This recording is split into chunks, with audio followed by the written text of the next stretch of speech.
Hello and welcome to Ink versus Algorithm, the Writer's Pod. And I'm thrilled to have within the pod Mr. Ali Rizvi. Welcome, Ali. Thank you for having me, Spitz. Yeah, been a while. Well, sort of, not really, but Ali is a writer, and we are going to talk about the 10-year anniversary of the launch of his seminal book, The Atheist Muslim. Ali and I were also colleagues at a Toronto healthcare digital marketing and communications company where I came to get to know Ali, and we can go into some of that backstory. And yeah. just last night, you were invited to a celebration of your book. How did that go? Give us a little view into the accolades, into this pomp and circumstance of this event that they threw in your honor and in the honor of a book which has maintained its relevance, perhaps even more so through all the changes. That's the thing with books. Like both of us are musicians. We all started playing music. One of the things with music is that it, doesn't really last a long time. Once a song gets old, it gets old. But with books, it's weird. It's over time. You keep on getting it kind of stays. In the attention in the minds of people. So it was interesting. It was called Religion, Reason, and the Modern Muslim Mind 10 years on. So it hasn't been exactly 10 years since the book came out, but it's been almost 10 years. And it was really interesting for me. I really enjoyed putting it together just because of the way that things have changed. Our culture has changed, politics has changed. The movement that was in full swing at that time with the atheist movement, the ex-Muslim movement that was coming up, secularization in the Muslim world. A lot of that has been polarized. The 2015, Trump wasn't president yet. He actually became president just a few weeks before my book came out, which was a whole other conversation. It just got to that time. There were a lot of reviews. The book was blurbed by Richard Dawkins, by Sam Harris, Steven Pinker. I was looking at the list of people, Jerry Coyne, and then there were a couple of people in there that have lost touch with. And, one of them was Dave Rubin. He blurbed the book, and he's in a completely different, on a completely different planet now, just in terms of, where we used to be when we used to speak. Same thing with Majid Nawaz, kind of fell off the face of the earth. I don't know where he is right now, mentally or physically, right? So it was. I remember Kareem Abdul-Jabbar.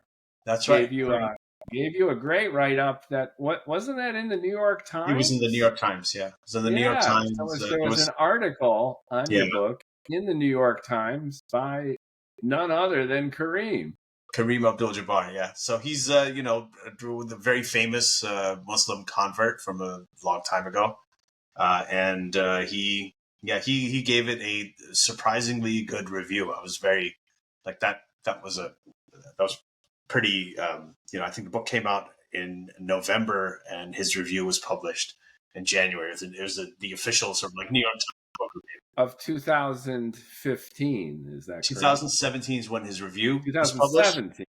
Yeah, 2016 is when the book came out, end of 2016. So, yeah, we're sitting at pretty much exactly 9 years ago this month is when the book came out. And it was, it's just a lot has happened since then. It's been quite a decade.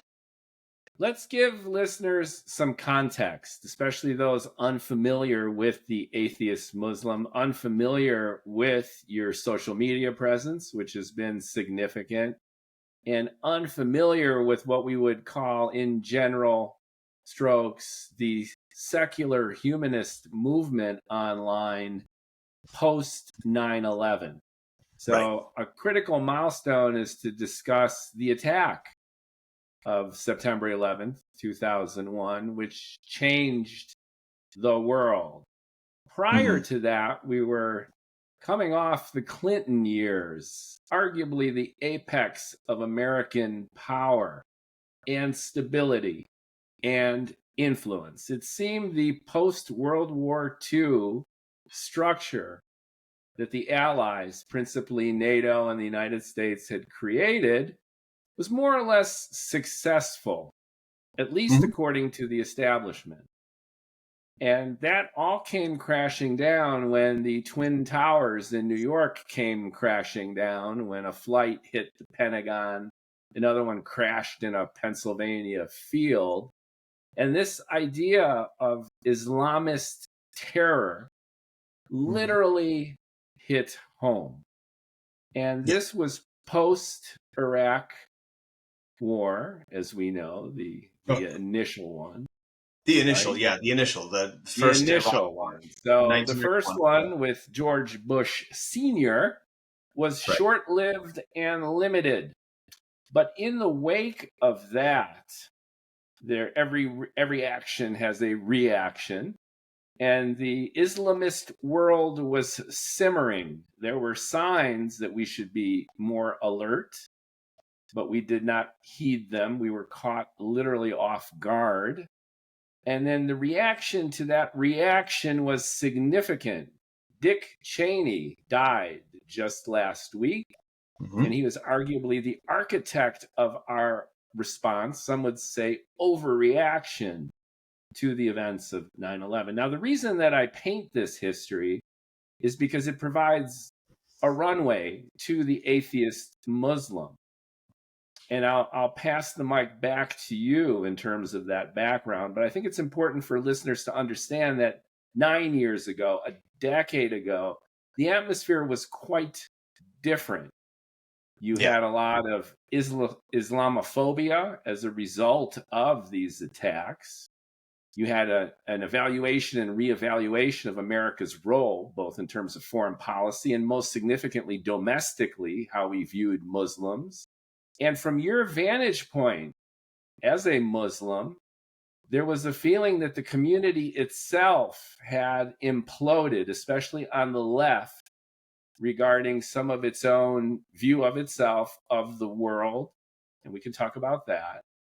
But the atmosphere, as you say, was very, very different than our post and Trump redux reality.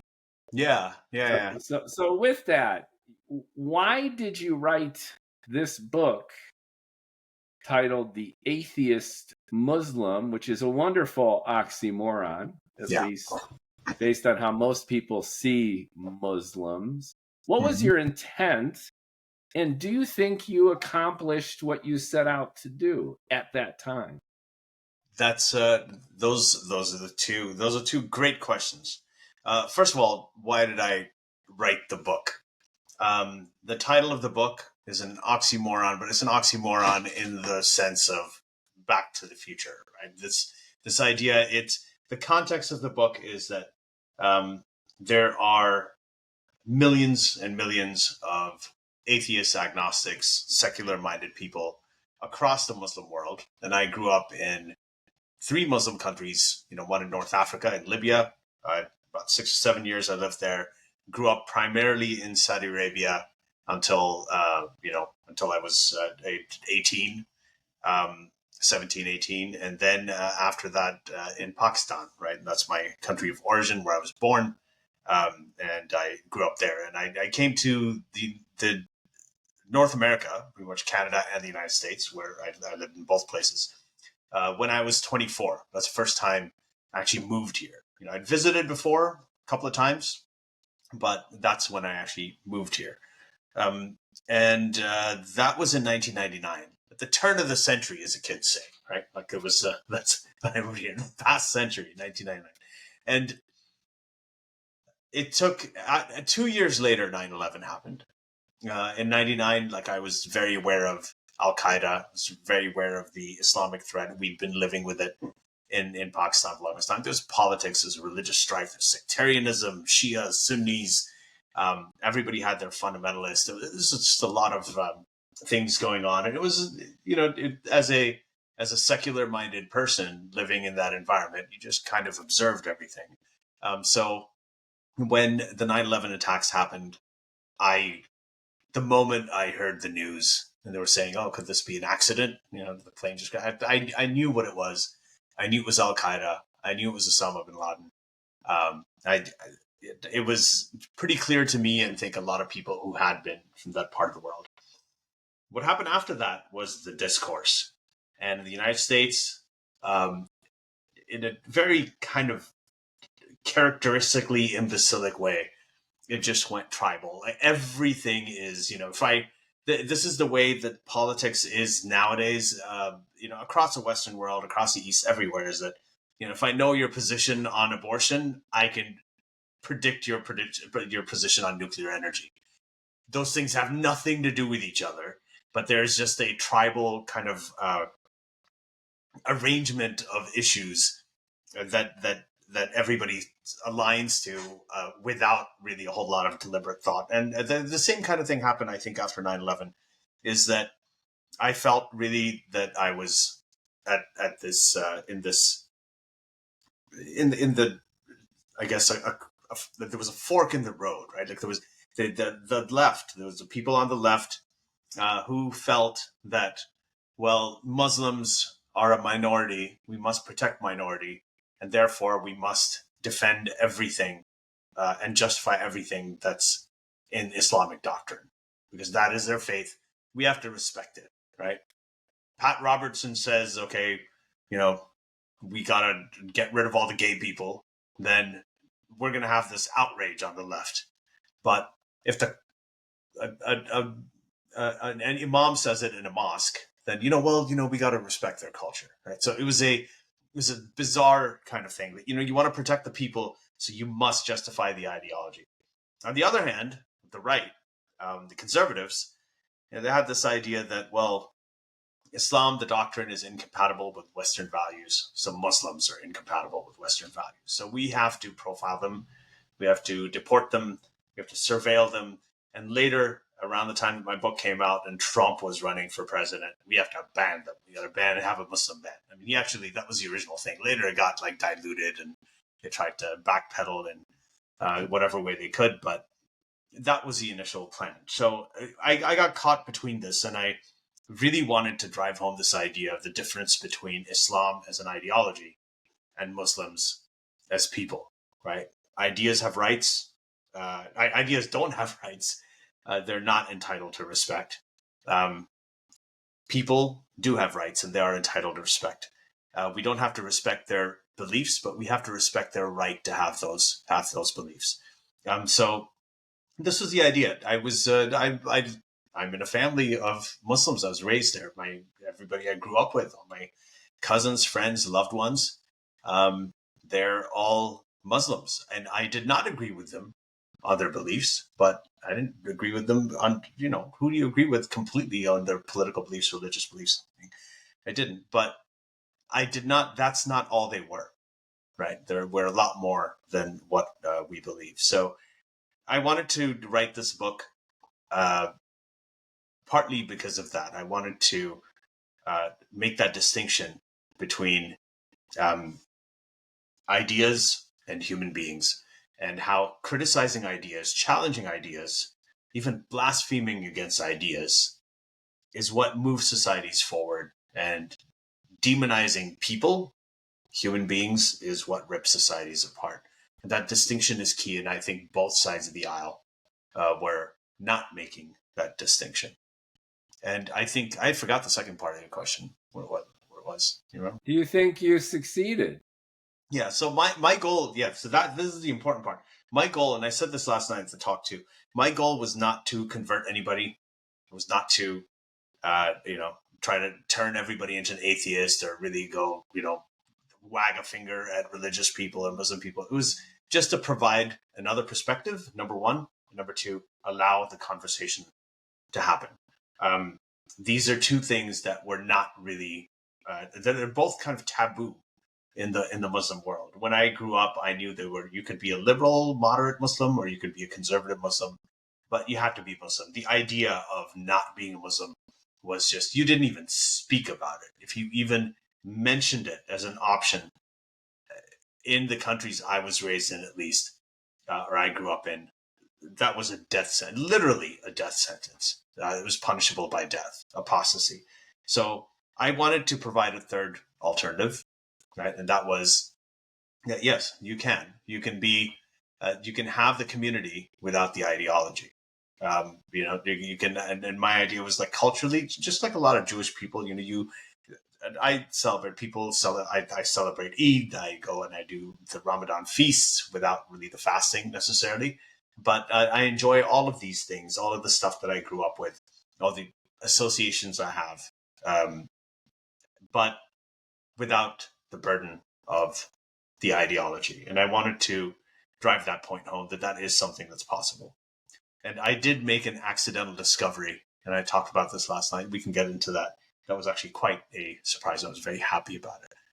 But that was generally, that's a little teaser for what's to come. But I think that was the idea, is just to start up a conversation. And honestly, I think that we've succeeded, not me alone, but I think all of us who were talking about this, especially people from in my part of the world where I grew up, we did achieve that. There was a time when I remember when I first saw the Danish cartoons of Muhammad, I was absolutely shocked. I was like, wow, someone actually did this. Now, pretty much every day, I think there's at least 4 or 5 people on Twitter who tell me they're like, go and go back to Afghanistan and fuck your goats, things like that. So it's completely normalized. Not only is a criticism of Islam mainstream now, it's also weaponized, and it's gone in the other direction, which I think is better than not being able to do it at all, talk about it at all.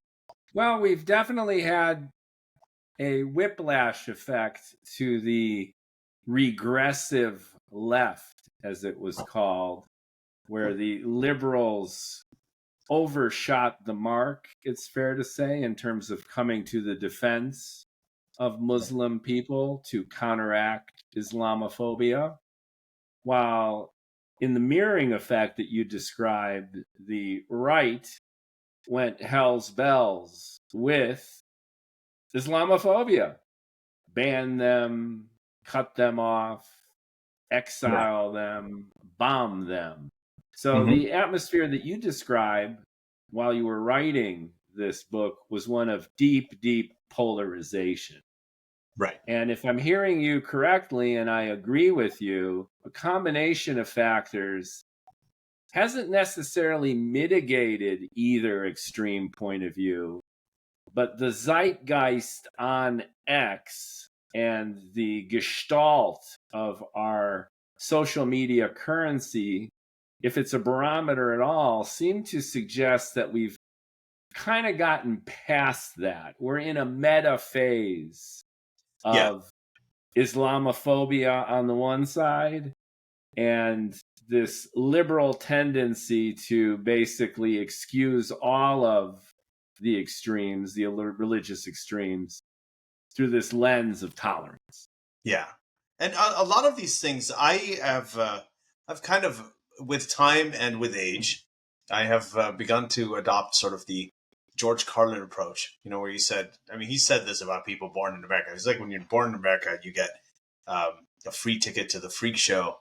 And if you are, he said, if you're born in the world, if you're just born and you exist, you have a free ticket to the freak show. And if you're born in the US, you have a front row seat, right? Like that's what I'm paraphrasing, but kind of what he said. And a lot of this is just very interesting to watch. And I don't emotionally react to it that much anymore. I am somehow at peace with it. I think it's interesting that everybody is speaking. I called, like, when I think about 2016 when the book came out, I think of that as the age of taboo, where the conversation was ruled by fear, right? It was a year before that Charlie Hebdo had happened and cartoonists had been killed, like massacred for drawing cartoons. Salman Rushdie had that fatwa. ISIS was all the rage. They were cool. We seem to have dropped off and become uncool recently. Like I haven't heard about them for a while. So that was a big thing. The conversation was really one of taboo of fear, blasphemy. The blasphemy cases were all over the place. You could see it. And then 2025, I really think of as the age of noise, which can be annoying because, if you amplify everything, you hear nothing, right? You hear nothing. Like there's nothing, everybody's trying to be shock jock the next person. And a lot of it is just shock without substance. And it doesn't really matter. You're like, oh, okay, what is going to be the tweeted manufactured outrage of today? Right. And then you look at it and you're like, oh, okay, turn off your phone and you go hang out with your kid. I mean, that's the way that life is now. It's just a lot of noise. And I think that it is, how do I explain this? I think it's just, there's a lot of critique without context, right?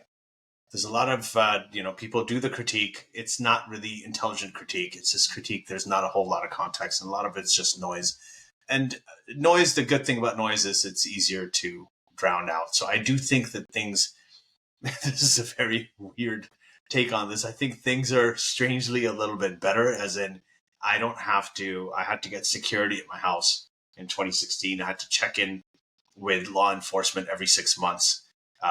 They would regularly check up on us because, we'd gotten death threats and things like that. I had a friend, Avijit Roy, who was hacked to death in Bangladesh for being at a book festival where he wrote a book.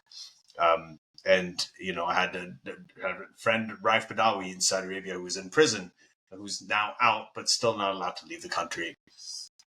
And his kids have basically grown up without him here in Canada. So there was a lot of that then. Now, I don't have to look over my shoulder as much, right? But there's just a lot of noise.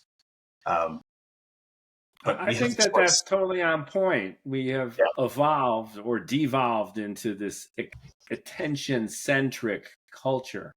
Right. Largely thanks to the success of the Donald, who has proven time and time again that you don't need to be right. You don't need to be smart. You don't even need to really be coherent. You just need to get into everyone's face. Flood the zone. To flood the zone. And if you flood the zone, then it's mission accomplished. And by definition, flooding the zone destroys all complexity and nuance. And you bring up an awesome point, which is if it doesn't get very deep, then everything is shallow, including your biases and hatreds, at least on the surface, right? Everyone's too busy yelling at each other, jockeying for position, for any truly coherent and even remotely persuasive argument to cut through. Yeah, it's this conglomeration of contradictions in a way that everybody's got this massive platform where they can just shout out incessantly 24/7 about how there's no free speech. I mean, it's amazing to me, right? There hasn't been more free speech today. There's more free speech today, and trust me, like I came from Saudi fucking Arabia. Right? I know that what it's like not to have free speech.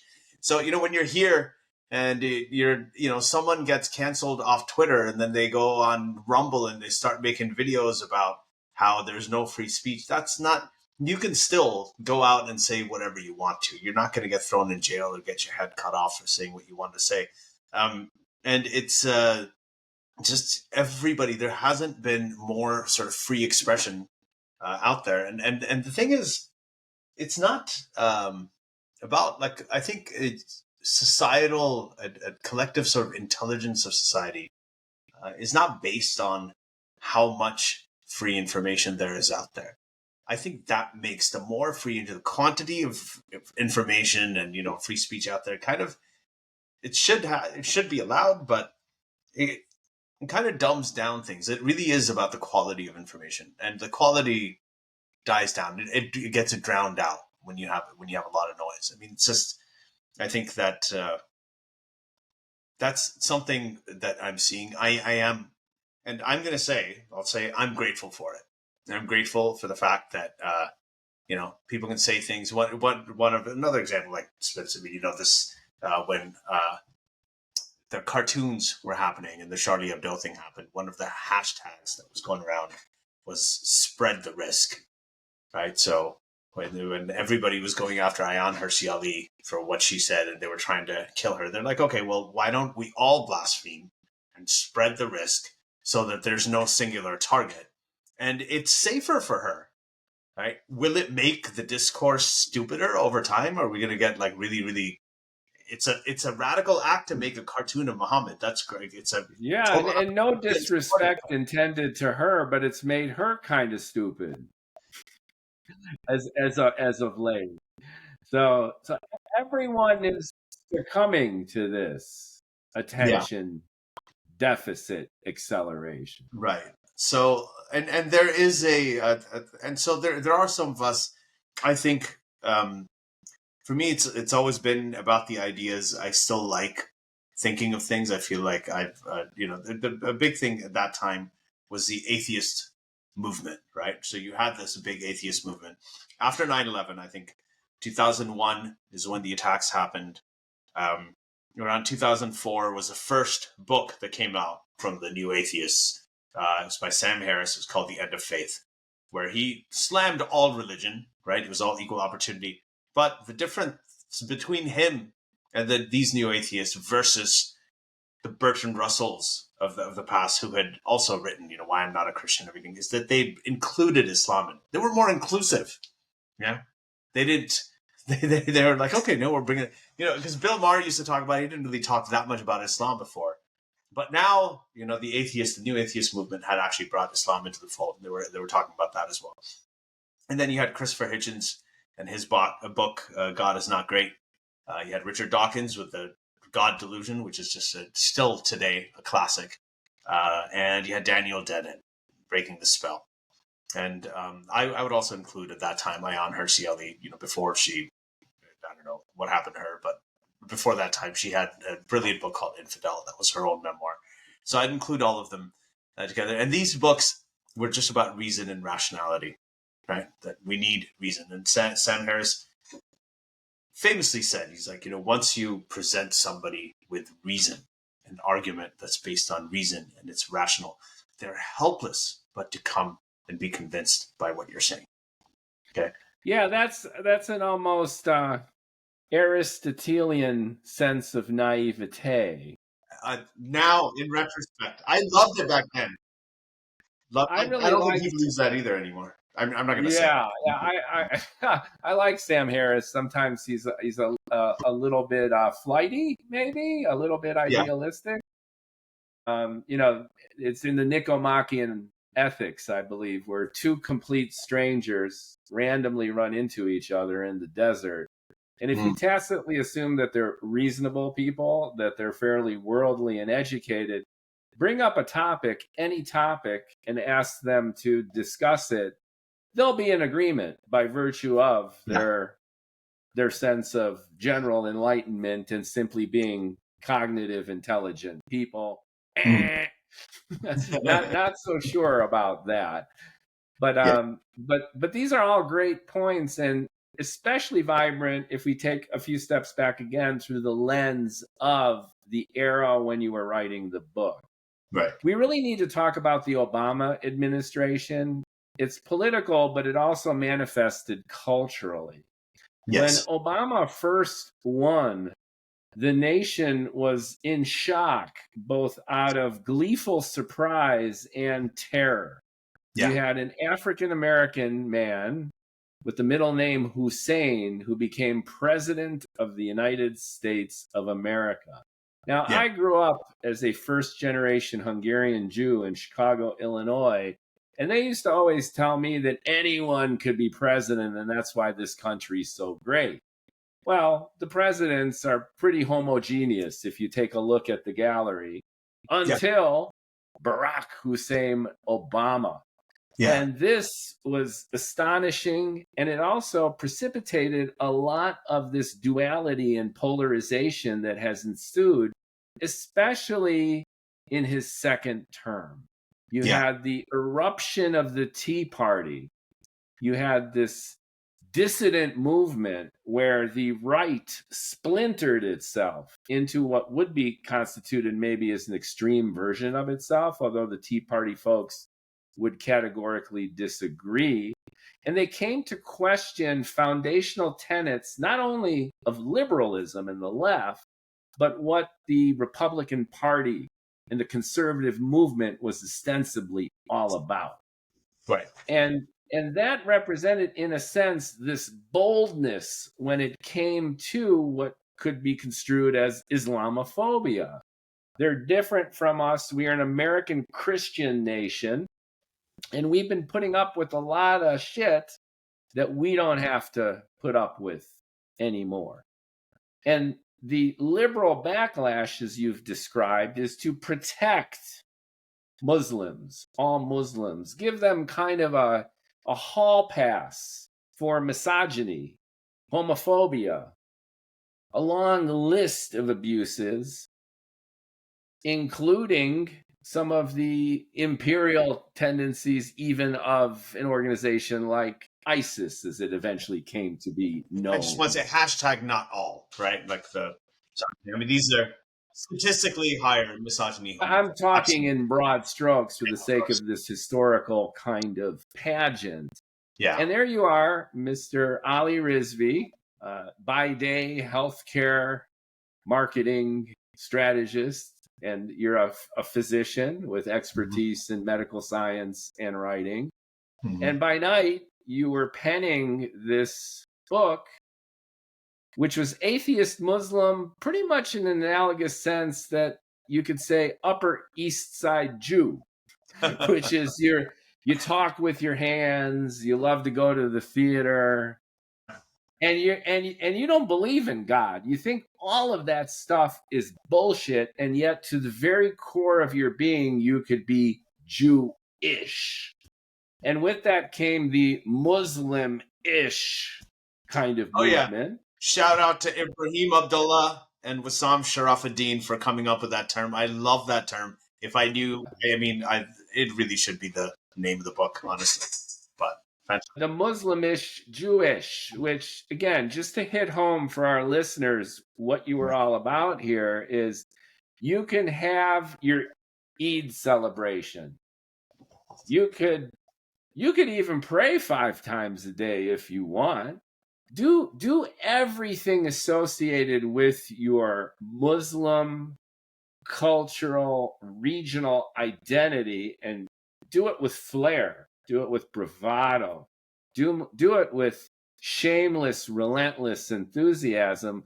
But that doesn't mean you need to buy into the entire package, which could be inclusive of #jihad. And I think that's a brilliant kind of expose, especially through the analog of American Jewry for the most part, and this idea of secular humanism, which is there need not be a disconnect. It need not be mutually exclusive between your cultural beliefs and values, your identity as a human, but one divorced of an ideology which leads to extremist, inhumane, oppressive, and highly damaging practices. That's pretty much where you're at, right? Yeah, I think you kind of summed it up. There's and it is interesting, is going back to what you're saying about the liberals sort of protecting minorities. It is very interesting to this day to me that with liberals, they've had this alignment because they tend to have a lot of these communities, these minority communities, that are very loyal to them, like the Hispanic community, African American, the Black community, the Muslims, Arabs, Jewish people, pretty much all the minorities. They tend to gravitate towards the Democrats. Thing is, some of the largest of these communities are also very culturally conservative. Culturally, they're conservative. And one pattern I've noticed, talk about the Obama years, and this may be a slight tangent, but one pattern I've noticed here is that whenever Democrats talk about cultural issues, they lose. They lose because, I've seen interviews on CNN of, during the Kamala Harris election, of people going into barbershops, and there are men, black men, Hispanic men, Arab men, saying, they're like, well, do you think, he's like, well, I don't know if a woman should be president. I'm not sure about that. And then their wives are standing there. They're like, yeah, I don't think so. They just don't culturally, they were not ready for it. And I'm not saying all of them are like that. There's many of them who don't believe that, but absolutely in my community, in my culture, like in the Pakistani Indian community, even the people who are progressive and secular, they're like, I don't know if I'm going to vote for a woman. They're not there yet. But these are all people who would typically vote Democrat. Okay, so you had a huge increase in Hispanic men, black men, and Muslim men, Arab men, Pakistani men. I mean, people in my own extended family who are very, very pro MAGA, especially this last time round against Kamala Harris. So yeah, Trump knew this. Yeah, he intuited it. He is. He's got a massive talent for and capacity for cognitive empathy, not compassionate empathy, but what I think Paul Bloom talks about is cognitive empathy. That you can put yourself in other people's shoes and you can figure out what they're feeling. You don't feel it with them. I mean, you're still a little psychopathic. You're like, okay, well, whatever. But you know how you can manipulate it. Trump is a lot like Madonna. You ready for this analogy? Madonna was always on the pulse of the type of music that was breaking in the clubs, mostly the gay clubs. Yeah. A year, 18 months before it got really hot. So there are a lot of young people now who think Madonna invented voguing. Remember her Vogue thing? So yeah. she sensed what was coming, and then like David Bowie became the Madonna persona in that genre or subgenre, and then she herself became an accelerant of that genre. And the list is long. Everything from disco in her early days. She went into electronic dance music later on. Yeah. And then even country music. Before Beyonce did her country transformation, Madonna went country. Remember that? Yeah. She's always been ahead of the curve and on the pulse. And in this exact same way, Donald Trump has at least since 2014, 2015, been just ahead of the curve. He sensed where it was going, and he had the belief in his own absurdity, and he also had the benefit of nothing to lose, because if he lost the presidential election, he still won because of the publicity and notoriety. He could throw it against the wall. Yeah. It was like that science fiction novel and movie Ender's Game, when the kid's just doing a simulation and he's actually controlling the entire Starfleet. And since he feels he's just doing a throwaway experiment, he does something bold to win the battle.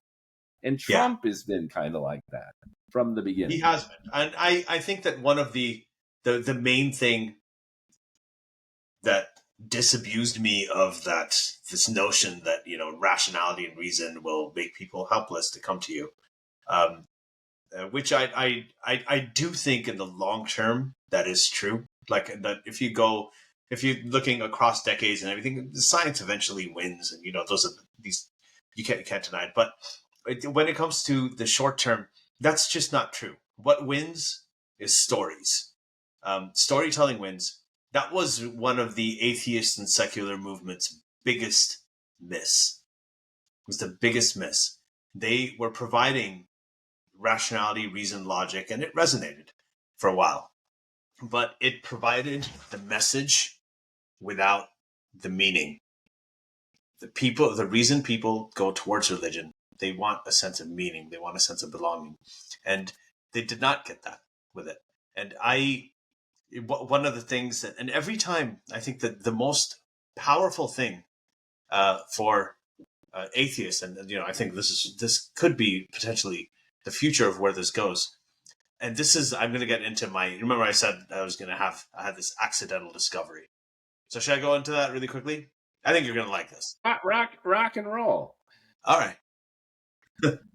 So my accidental discovery, right, was happened, I think, I think it was around 2015, 2016, when the Lee Rigby killing happened. I think someone who was claiming to be from ISIS went and killed a British soldier in the street, broad daylight. It's very tragic, kind of like very brutally murdered him, as ISIS does, or as these sort of like ISIS aficionados do. It was just for the sake of our listeners, it was a copycat ISIS killing. There were a lot of copycat, ISIS people who claimed to be representing them. So it was really the ideology that spread more than anything else. So when that Lee Rigby killing happened, I was on a HuffPost live panel. HuffPost used to have a little sort of TV type thing at that time, and Josh Sepps was moderating it.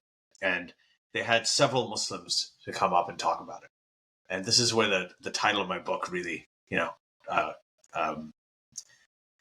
was vindicated a little bit after all the criticism of it being an oxymoron. But they had a Sunni Muslim, they had a Shia Muslim, they had an Ahmadi Muslim, and then they had the Atheist Muslim. Now these were non-Muslim white hosts and producers who had put together this panel. And to them, it just made sense. You're Sunni Muslim, and you're Shia Muslim, and you got the Atheist Muslim. The other three Muslims are furious. I don't want to speak to them and say they were furious, but they're like, what is this guy doing? I could see it in their eyes. Like, what's he doing? I showed up. I was like, and they were asking me questions, and I was saying everything that I wanted to say. And that was my accidental discovery.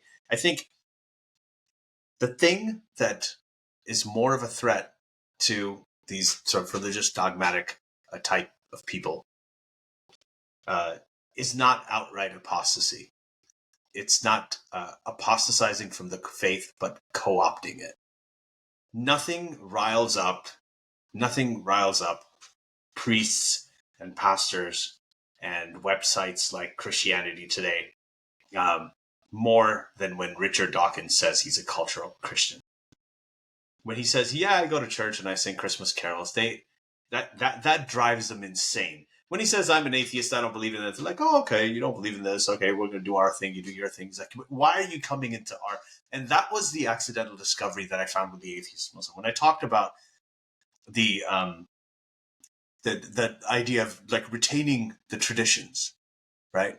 And I'm going to read a little quote to you that was, in response. It was from Christianity Today. And this guy named Russell Moore was writing something about, Richard Dawkins, reacting to Richard Dawkins saying he's a cultural Christian. But with me, that's what happened. Co-opting the faith was more threatening to them. Co-opting the faith in a sort of a non-religious way is more threatening to them, to the religious people, than outright rejecting it. And they would tell me, they're like, well, why are you calling yourself a Muslim? Why are you on this like Muslim panel? Why is your name still Ali Rizvi? You need to change your name. You can't just keep the identity and get rid of the ideology. That's not how it works. And so one thing that, so I'll just read out that quote from Russell Moore. So he said, this is when Richard Dawkins would say he was a cultural Christian. He said, quote, this kind of Christianity hollows out the Christian religion far more efficiently than straightforward attempts to convince people that God is a delusion. It defeats Christianity by replacing the living God with a God who is, in fact, a delusion. It inhabits the husk of the religion, paganizing it until one can toss away the shell. Right? And the title of this article was New Atheism Finally Learns How to Destroy Christianity. It is about co-opting it and not rejecting it. So that was one of my, I think, favorite discoveries about this. It is about the power of storytelling. It's about not just reason, rationality. It's about saying, okay, you still have your community. You still have a sense of belonging, right? You can. I just want to clarify for listeners, though, that your intent is not to hollow out religion from the inside and it's destroy not. It's it. Accidental. That's why it's an accidental. It's a side of that's conveyed through that quote, which shows you the power of this approach. But reading your book, you made clear repeatedly throughout the text that your mission wasn't ostensibly to destroy religion, but to, on the one hand, provide an alternative and also demonstrate convincingly that one could actually be an atheist Muslim. It Yeah. sounds like an oxymoron, but it can make sense again in the same way. I was walking in New York and I walked right by an old guy with a younger Asian woman holding his hand. Oh, was he And then I Jewish? turned and I was like, You ran into Woody Allen? that that's Woody Allen and Oh, and his Korean daughter wife. and and when I hear you talking about that's the model that Woody Allen from the beginning was an atheist. He was the atheist Jew. But yeah. Woody Allen is synonymous with a New York Jew. He is Yeah. the quintessential New York Jew, and he's an atheist. Yeah. So that defeats the argument, right? Which is Jew out. Be a super Jew. Yeah. And Jews have reached at the point where aspirationally, and I don't want to put words in your mouth, you'd be thrilled if big Yeah. chunks of the Muslim world could go Woody Allen on this stuff, which is, you have your Eid celebration and you're doing this and you're doing that. And Could bring beer to your Ramadan iftar party. yeah, and then fast during the day and party all night for a month. Imagine the rave. But who are we doing this with and for? Well, go for it. Yeah. Can I read another quote about this aspect of things, because I think it's kind of important. It'll kind of lead us into what I was going to talk about a little bit next. But there's a sociologist named Phil Zuckerman, also Jewish, right, but also an atheist. He really is one of my favorite writers and one of my favorite thinkers. So he wrote a book in 2016, around the same time, called "Living the Secular Life: New Answers to Old Questions." Where I think he was it was an interview with the same thing. Sam Harris had interviewed him, and he was talking about secularizing religion, which is, a similar concept to the atheist Muslim. And he really liked the atheist Muslim. He was, I ended up, he wrote to me, I read his new book a few years ago, and then I blurbed it and all that. So he's been fantastic. And secularizing religion, and his whole idea was to do exactly what, I was talking about here. Right, that he thought about. He's like, keep the rituals. This is a quote. Keep the rituals, the holidays, the buildings, the gatherings, the knickknacks, but let the supernatural beliefs wither and fade. The example of this that first comes to mind is Reform Judaism. Right, so you're talking about the atheist Jews. Most American Jews get what they want out of Judaism, what they like out of Judaism. The ceremonies, the holidays, the sense of belonging, multi-generational connections, opportunities for charity. And yet they have jettisoned the supernatural beliefs. Many liberal Episcopalian congregations, too, are in this vein, also Quaker meetings, and most Scandinavians with their modern form of Nordic Lutheranism are as well. So they observe the traditional religious holidays, and they participate in various life cycle rituals. They congregate now and then in church. They even, quote unquote, feel Christian. And yet they do all of these ostensibly religious things without a scintilla of actual faith in the supernatural. So he says, personally, I think it would be great to have Catholicism, Islam, Judaism, Hinduism, etc., all existing here and there, but neutered of their supernatural hoo-ha. I know that may seem contradictory or absurd, but I believe it's possible. I don't even think it's just possible. Actually, I think it's natural. I think it's inevitable. It's already happened, right? We're seeing it now. I mean, when I see, one of the things we're talking about, what changed and what 2001, you had the towers getting knocked down, people saying this all over the place. And then you also had attacks in London on the subway system there, right? The tube system happened around 2001, 2002. Both of those cities have secular-minded Muslim mayors now. And these are not like Muslim, like bearded, hijabi Muslim, and whatever the politics. I don't know if you agree with it or not. That's up to you. But they're decent men, right? Who are, come from, they are very American. And, at least like, for example, the Zohran Mamdani, right? It's a very American guy. His dad is a super liberal, agnostic, professor in a university, married a Hindu woman, which, by the way, in Islam makes his kids all illegitimate. You're allowed to marry Jews and Christians, but not Hindus, not idolaters, right? Because she's a polytheist. Never asked her to convert. Mira and I are still Hindu, but she's also secular.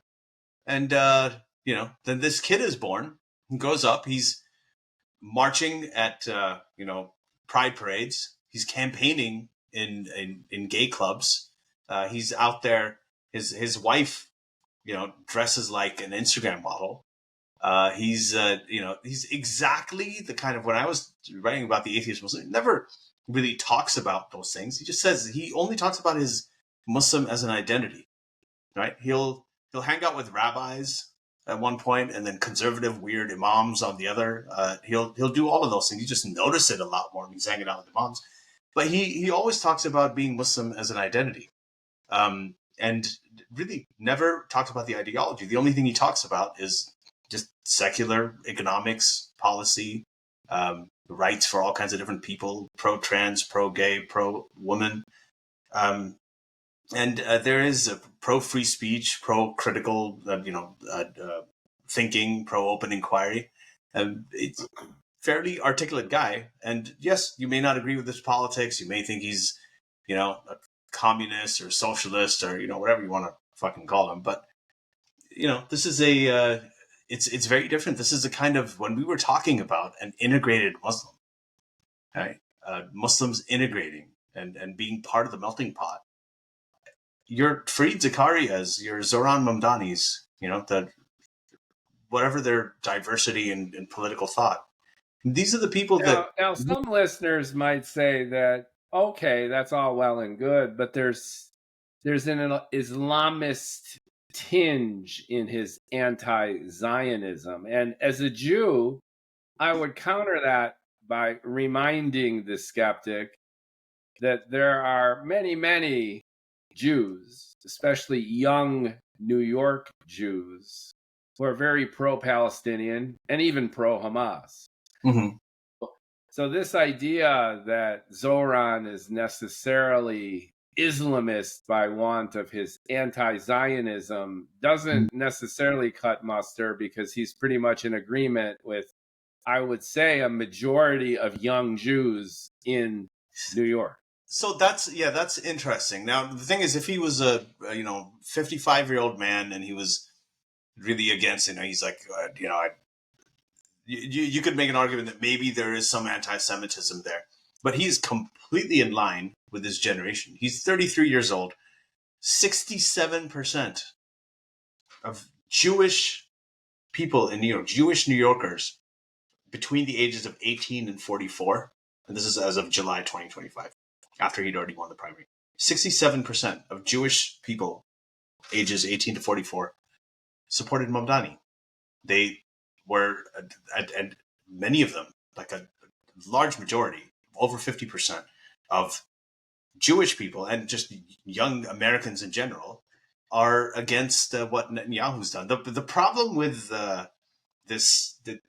I'll tell you something. Like ISIS, let's see, now everyone's going to say you're comparing ISIS to this, but I think ISIS and fundamentalist warmongering Muslim groups really turned a lot of Muslims away from the faith overall. They didn't want to be associated with it. And if you want to blame anybody for what's happened, you got to blame Netanyahu. Whether it's his PR, whether it's the kind of dumb things he's been doing, whether it's the way that he speaks about and disses the American president, Republican or Democrat, whoever. I mean, he's losing support everywhere across the board. Conservatives. Well,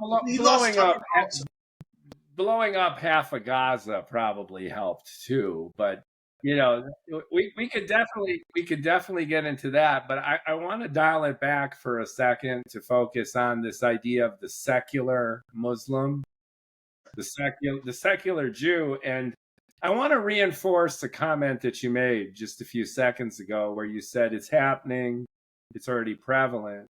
And to ramp it up a little bit more, think about everyone who is ostensibly religious. Mm-hmm. It doesn't matter what religion, whether it's Zen Buddhism or Protestantism or anything. Have have a conversation with them or make an attempt to have a conversation with them about who or what they think God is. Mm-hmm. And what you'll find very rapidly is that beneath the veneer of their religiosity, beneath the surface of their ostensibly more conservative ideology about theology, there's not that much going on. And I don't mean to say anything disparaging about the average human, Right. but frankly, it doesn't get very deep at all. And what I'm saying here is I'm trying to reinforce your notion that most people already, whether they acknowledge it or not, are mostly secular. Yeah. Because they have a gut feeling that they are religious. But cognitively and even emotionally, that belief doesn't get them very far, aside from there's this God thing. Mm-hmm. And this God thing is in control of everything, made the universe, and that's just the way it is. And I better not sin or I'll go to hell. Right. That's about it. I That's about it. I was talking yesterday during the talk, and I wasn't planning to say this, but I actually just was thinking out loud. And I remembered when I used to watch in the 90s, I used to watch the X-Files, or there was, amazing stories, and you had like all these really cool. You either wanted to have sex with the guy or the gal, depending on your biological identity and your sexual orientation. You found them both sexy, right? So, and then the one that you didn't want to have sex with was the one you wanted to be like. Like, I want to be like, Dubrovny or whatever. And I want to have sex with her, or I want to be fabulous. I want to be Scully. Yeah, I want to be fabulous like her, so I could, have sex with a guy like that. Everyone loves the X-Files. Yeah, quite a digression. But I had so this was the digression to a digression. From a digression from a digression, actually. And now we're really getting into meta digressions. But I used to watch the X-Files and Amazing Stories and all these like cool shows, and there would be a mystery, and you're wondering what the mystery. And sometimes you keep on watching. At the end of the season, the mystery would be resolved with a supernatural explanation. Not even like a Deus Ex Machina thing, but like just a supernatural explanation. Oh, it was the demon that did it. There were these angels that came down. Whatever. And it was totally satisfying. Right? Now, I never see that. That was the norm for a lot of the shows. Now, I never see that because those shows nobody watches. Everybody who sees the end is like, oh, a ghost did it? Okay, fuck this. I'm never watching the show again. Okay, it's not... And that's actually quite telling to me too, that people just don't have it. And I think there's a reason for it. And this is an experience that I probably have that's a little unique compared to most people in America and Canada, is in Saudi Arabia, when Denzel Washington shot Malcolm X, he came to Mecca to shoot it. Now, in Mecca, non-Muslims are not allowed. Denzel is not Muslim. I did not know that happened. Nobody in Saudi Arabia knew that happened. They shot the whole movie. Spike Lee and him, they came there. They shot it on site at the Kaaba. Nobody knew it happened. It wasn't in any of the newspapers. All of the international newspapers we used to get, like Time and Newsweek, had it. They'd rip out the pages. They would censor the news. They'd go through every copy that they were selling in the country, and there was a group of people who would censor things and rip out pages that they didn't want people to read. And I only found out months later. I went for our summer vacation to Pakistan to visit relatives. That's when I found out that had happened. Now, the Saudi government did not want people to know that because there would have been an outrage. Like, why would you allow non-Muslims into Mecca? That's how protected the news was.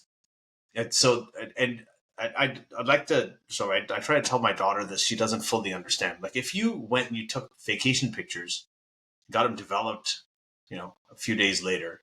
And I wanted to come and show them to you, Spitz. I couldn't, right? Like I'd have to physically take them and bring them to your house, or you'd have to come to my house to see them. If I wanted you to hear a song, I'd have to play it on the phone. Maybe that was the pictures I could never transmit. So news was very, very easy to censor. It was very easy to keep your population siloed and isolated from the world, the way that North Korea still does. I think North Korea is probably the only country that still does.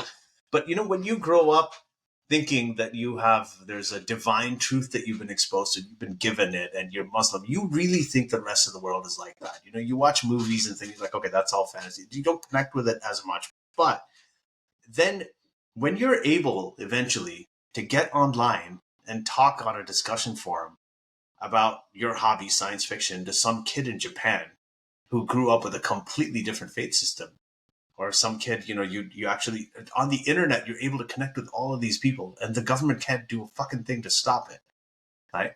Because you're always going to find ways around it. And suddenly, you're seeing images of, you've been taught your entire life that Iran is, we had a picture of Khomeini.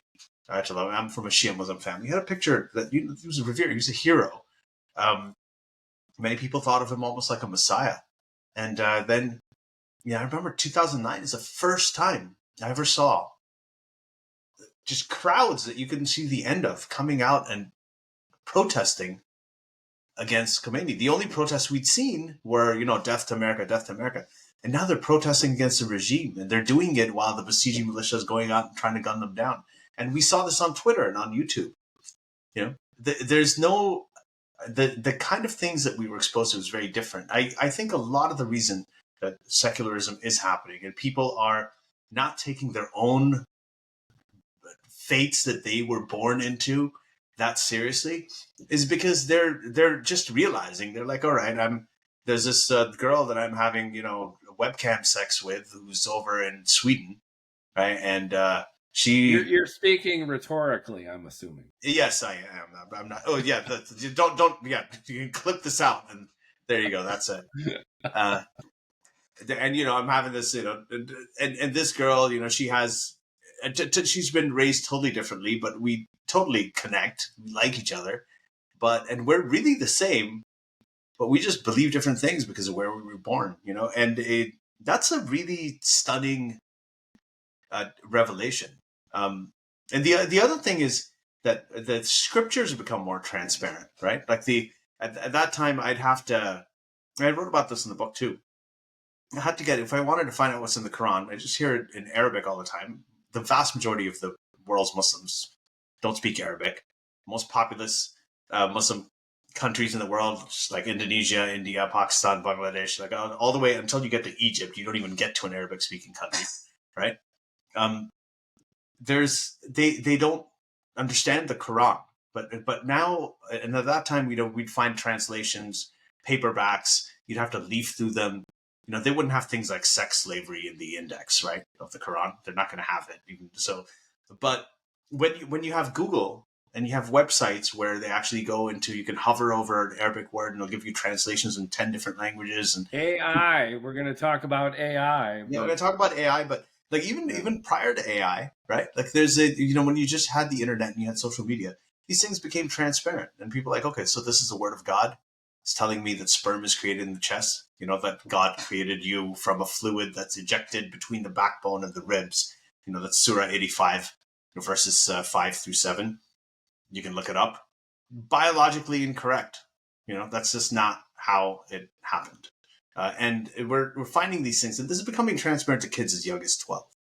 Right? So the fact that disparate communities with disparate upbringings are interacting with each other through these, absolutely revolutionary channels that are completely unprecedented. There's no history that this is repeating. It's not history repeats itself. This is completely novel, right? And it's just going to dilute this whole idea of faith. So it's going to dilute the idea of God. You've got the Neil deGrasse Tyson quote about how it's the God of the gaps is, it's just an ever receding pocket of ignorance.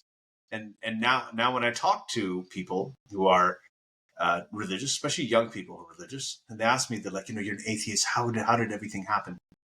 And what I tell them, and I really do think this, is that my idea of atheism wasn't that, I think that there's no higher power. I'm very, very 50-50 about that. Like literally 50-50 about it. I just don't think it tells you, not to eat bacon and who you can fuck at night, right? Like I just don't think that anything that. So this is what I tell the kids. I'm like, listen, you look out into the night sky. You're not just looking into distance. You're looking back in time. Okay, you travel near the speed of light. Time slows down. If there was a photon that started, because photons are massless, if it started at the time of the Big Bang, and it ends up on your face 13.8 billion years later, to that photon, it didn't experience the time at all. It was an instant. You've got binary pulsars. You've got like supernovae and you've got all these amazing things. I just think that what religion does is it infantilizes God. It makes him very small, anthropomorphizes him. It just turns him into like this human thing that's angry and jealous and all that. So that's why I don't believe it. That's why I'm an atheist. I'm like nearly 100% sure all of this stuff is bullshit. And if there is a God, I don't know what it's like. There may be, there may not be. I don't know who it is. But you're a cognitive guy. You're an MD. Mm-hmm. You're a doctor. You're obviously well read. You've written books. You've given presentation. You're a worldly, scholarly, highly educated person. Oh God, my mom would disagree. Many folks love religion or embrace religion for exactly the opposite reason. Kierkegaard put it pretty well, ironically, existentially enough, that the more absurd the statement is, the more it hits me here and the more I'm going to believe. And you talked about the power of storytelling. I was just going to say that's and the challenge with science and the secular view, and this is what you were hinting at earlier, is that as the world migrates from one of ideology and argument to one of attention getting and basically bullshitting, then what's being lost is, on the one hand, a lot of that religious fervor and ideology, but also deeper meaning and stories. Mm-hmm. So the challenge, and again, you mentioned this earlier too, that if you take on this mantle of secular humanist, of atheist Muslim, of Upper East Side Jew, then you got to replace the passion of religion with something else. Jung put it very, very well, that if you would destroy all of human history, the next generation who would have to reinvent itself from scratch would start with religion, just because it's innate, it's built into us to have the dopamine triggers associated with the gods and the goddesses and all that stuff that we could dismiss as bullshit when, black holes bend space and time, and there could be a multiverse of infinite possibility, and numbers get to the point where they're actually inconceivably vast. Busy Beaver 6 is a 10 million Ackerman number, which is 10 to the 10 million stacked high. That's just Busy Beaver 6. Now, what do you think Busy Beaver 7 is? Now, to me as a geek, that's religious. That is so inconceivably mind-blowing that it pales in comparison to Moses on the mountaintop getting the word of God etched into tablets. That's child's play compared to Busy Beaver 6. That's an Einstein feeling of religiosity.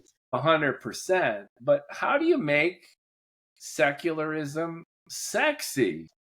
How do you infuse the passion that we feel about science and understanding the world?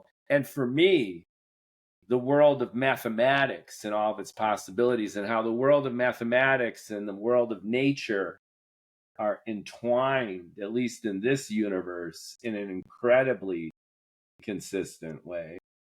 How do you I do think you that just how do you do that for culture? How do you do that for our beliefs? I think you just gave me the title of the sequel, which is making secularism sexy. Yeah, That would that's be good. incredible. I thought it was Busy Beaver 7. I don't think that would. No, I don't think that's a you Google that shit. You Google, yeah, that's not a good thing to That Google. could be a kink. That could be a good kink book. Yeah, On, you kink. Yeah, this is great. I when you talk about how it's been innate to for humans to create gods, right? Like you started over to start.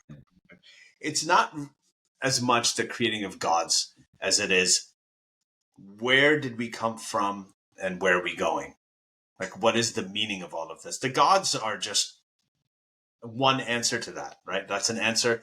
In the past, that god was the sun.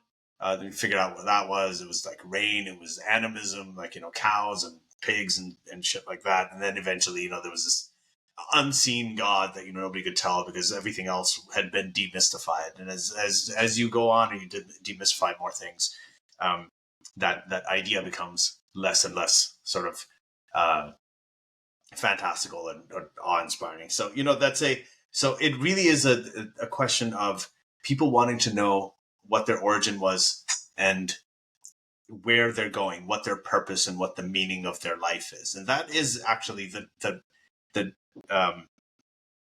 our instinct to try and find meaning in our life is, I think, could really be a function of evolution, and especially the evolution of long-term memory. When you develop long-term memory, you evolve to have long-term memory where you can have memories, you can have learnings from the past that you can cognitively process, not just like animals do in terms of, okay, I learned how to walk, I learned how to not, get eaten by, a predator or whatever. But you can actually come in a complicated way. You can understand, you have this, cognitively, you are able to comprehend the idea of death and how permanent it is and that everything's temporary and potentially meaningless. And then you also have the same instinct of self-preservation that a bacterium has, right? And you're living with both of those absolute realities that you cannot deny, right? And they both exist, and you don't know how to resolve that conflict. And you have the gift of long-term memory. You're going to naturally come up with the idea of purpose. Because that is a long-term thing. Creating goals, making a plan, accomplishing things, getting things done before a certain time, the idea of chronology and limited chronology, like that's all something that evolves. So a lot of it really was about finding those things. And we have examples of people who've made science sexy. Now, the thing is that let's talk first about why religion endures and where the power of storytelling comes in. We talked a lot about Trump and Hillary Clinton. I think I've given you this example before, but I'll just say it for the audience really quickly, is that the difference in that election, this, I mean, you're interested in political strategy, so you understand this kind of thing, where the way that Hillary had good policies. She's obviously a very, very smart person. She's more experienced than Donald Trump, has been in the game for a long time, and gave really good. But the way she presented her policies, there was no sort of overarching vision. It was like a list of bullet points, on a PDF or on a PowerPoint. Like, we're going to do this and this and this and this. This is the issue. This is the solution. Issue, solution. It's data. It's essentially a data dump. When Trump came in, and Sarah Palin, it's like, drill, baby, drill. Build the wall. They've got death panels. You're going to get Mexico to pay for it. Make America great again. Whatever you think of that, whether you agree with it or not, it's a story. Okay? And stories are so powerful. Stories are so powerful that they can bypass your rationality. They can supersede your rationality. They can completely bulldoze over even empathy, right? If you and again, with our messaging, we do it all the time. We always create stories. We have in healthcare marketing, we create patient profiles. You can put a face to the idea, right? You're scrolling on your Instagram feed, you see a hospital, told you this before too, of 200 beds. We've got 200 kids with leukemia in this building. Can you donate? Nobody's going to fucking donate. Everyone's going to blow right past it. You show a picture of one child, looks like your kid who's got leukemia. Can you please donate? That one kid is going to get all the money because there's a story. Because the stories are immensely, immensely powerful. And so far, they've only been used by a lot of demagogues, religions. They've used art, right? They've used the musicality of the prayer call that moves people to tears, or the recitation of the Quran is called tilawat, or they do when they read it in a musical way. You've got the gospel choirs, and you've got this beautiful architecture in churches. You go to the Vatican, you've got 4 painted rooms with Raphael's paintings and the Sistine Chapel and all these Michelangelo sculptures, and it's all, the Hinduism. We've got the music, the art, the culture, all of that is something that moves people, resonates with them emotionally. And within that, when you have people feeling things, you can really package up any idea and transmit it in a way that they will absorb it. They will create those associations. Now, can we do that with reality? Can we do that with science? We can. We just don't want to do it. Like half of the academics I talk to, when you tell them about it, you're like, oh, Carl Sagan was amazing, or Neil deGrasse Tyson's amazing. Like they'd be like, oh, they're all sellouts. And I hear people talk about Andrew Huberman that way. Well, he's a dick. He just kind of sold out. The real academics that are sitting here publishing papers. Like, okay, that's great. And what's happening with the papers? Like, how are you going to translate that? You're just going to data dump the same shit to people who are not going to be able to comprehend it. And if you don't do it, if you don't make it sexy, if you don't do the kind of thing that Neil deGrasse Tyson does, or the kind of thing that Carl Sagan did, or the kind of books that Richard Dawkins writes, where you read about science, you read The Blind Watchmaker. It's a scientific book, but you're riveted when you're reading it. You're riveted because you are, but you're still talking to a fairly niche audience. And in the world of attention, it's gotten even more crowded. Yeah. You have a long tail, like what in marketing we call the long tail. Like you're not just looking for furniture, you're looking for patio furniture, and you're not just looking for patio furniture, you're looking for one of those wrought iron little chairs, right? Targeted. So that petty example just illustrates that you're a Dawkins fan, and I love all those folks. Like Veritasium, Derek Mueller on YouTube is one of my all-time favorite science storytellers. The guy is awesome sauce. Yeah. And he gets tens of millions of views, but it's still very, very niche. And if we take a look a little bit further back, how did we get on the moon? We got on the moon because we didn't want the Soviets to get there first. So you need passionate motivation that underlies it. So for most organized religion, it's I don't want to go to hell, and I know I'm a sinner. And I want to go to heaven. And also in this life here, I need if God exists, maybe this dude can help me out. Yeah. And if I give to my church and if I participate in this religion stuff, then if any of that's true in the way I understand it to be, then it's going to benefit me and my family, I would hope. So I'm going to believe and I'm going to do that. These are motivators. These are visceral, almost Maslow pyramid motivators. Yeah. The mind alone, the imagination alone is insufficient to get a lot of people to do stuff. And I think the next leap, I'm just challenging your argument a little bit that, you got Science Girl. She's another great science educator, and you've got several women doing this now too. And many of them are enticing and warm, and they give a new dimension to the Carl Sagan billions and billions stuff that we grew up with. And it's awesome. But once again, their level of attention and exposure is minuscule, insignificant to religion on the one hand, and even ESPN and other stuff.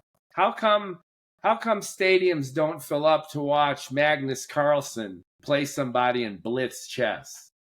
Most people don't give a shit. They don't care. And I could go on here and say that, the Schwarzschild radius of a black hole for the Earth is the size of a dime. Doesn't that blow your mind?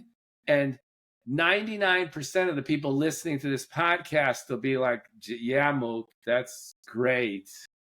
What is that the best you can do? Well, I'll go another. So we talked about Carl Sagan and Neil deGrasse Tyson and stuff, and how they make science sexy. They tell it in the same way that people tell stories about other things, and it's just based on reality. There's also another aspect of it. Okay, and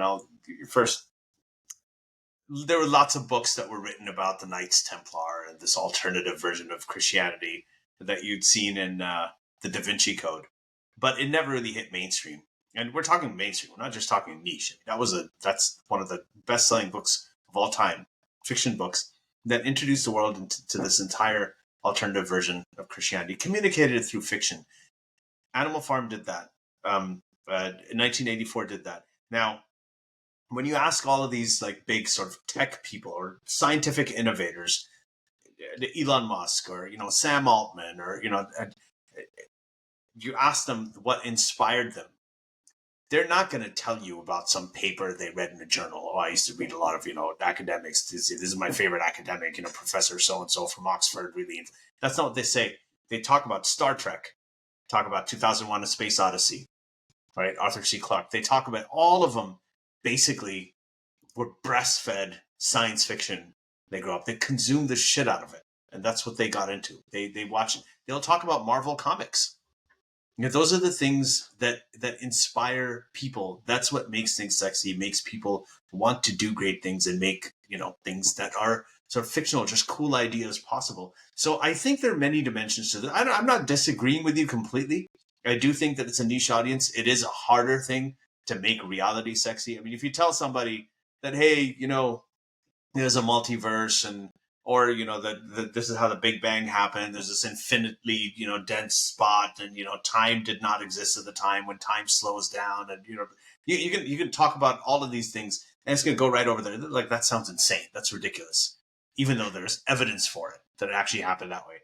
But when you tell them, God said, "Let there be light," and there was light, and all these animals got onto a board, and God is Indian, always in my imagination. So when you tell them that, it's just a lot easier to process. It's the end of the what was it, The Life of Pi, the story with the tiger, right? The end of it, he just told him, he's like, and I'm spoiling it here. The end of it, he asks him, he's like, well, is all of that true? And he goes, I don't know. What if it wasn't? What if the real story was really fucking boring? And what I just told you, he's like, which story do you want to believe?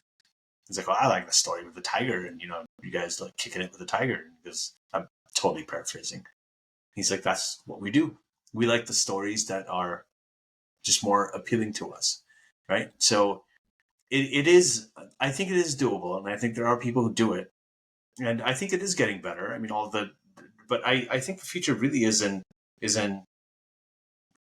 storytelling, is in fiction, is in the ideas that, even all these ideas that the new atheists had, and all these things that they want to talk about, put it in a Netflix series. Do it like Aziz Ansari did in whatever show is, the Mind of Master or something like that, Master of None, right? Or like Kumail Nanjiani did. These are both like Muslim people from Muslim origins who were ex-Muslims essentially, and he did it through with the Big Sick, where he showed his own struggles with the religious belief and normalized going through that struggle and making it seem completely normal. I mean, those are the things that when people, even with other conceptual things that we think are correct, like gay rights, do you remember the 80s when, the F word, the derogatory slur for gay people was all over the place, ubiquitous. We used to say it in the schoolyard. I used to say it. Everybody used to call each other. Yeah, now you can't even say it on my podcast. You can't. We grew up with it.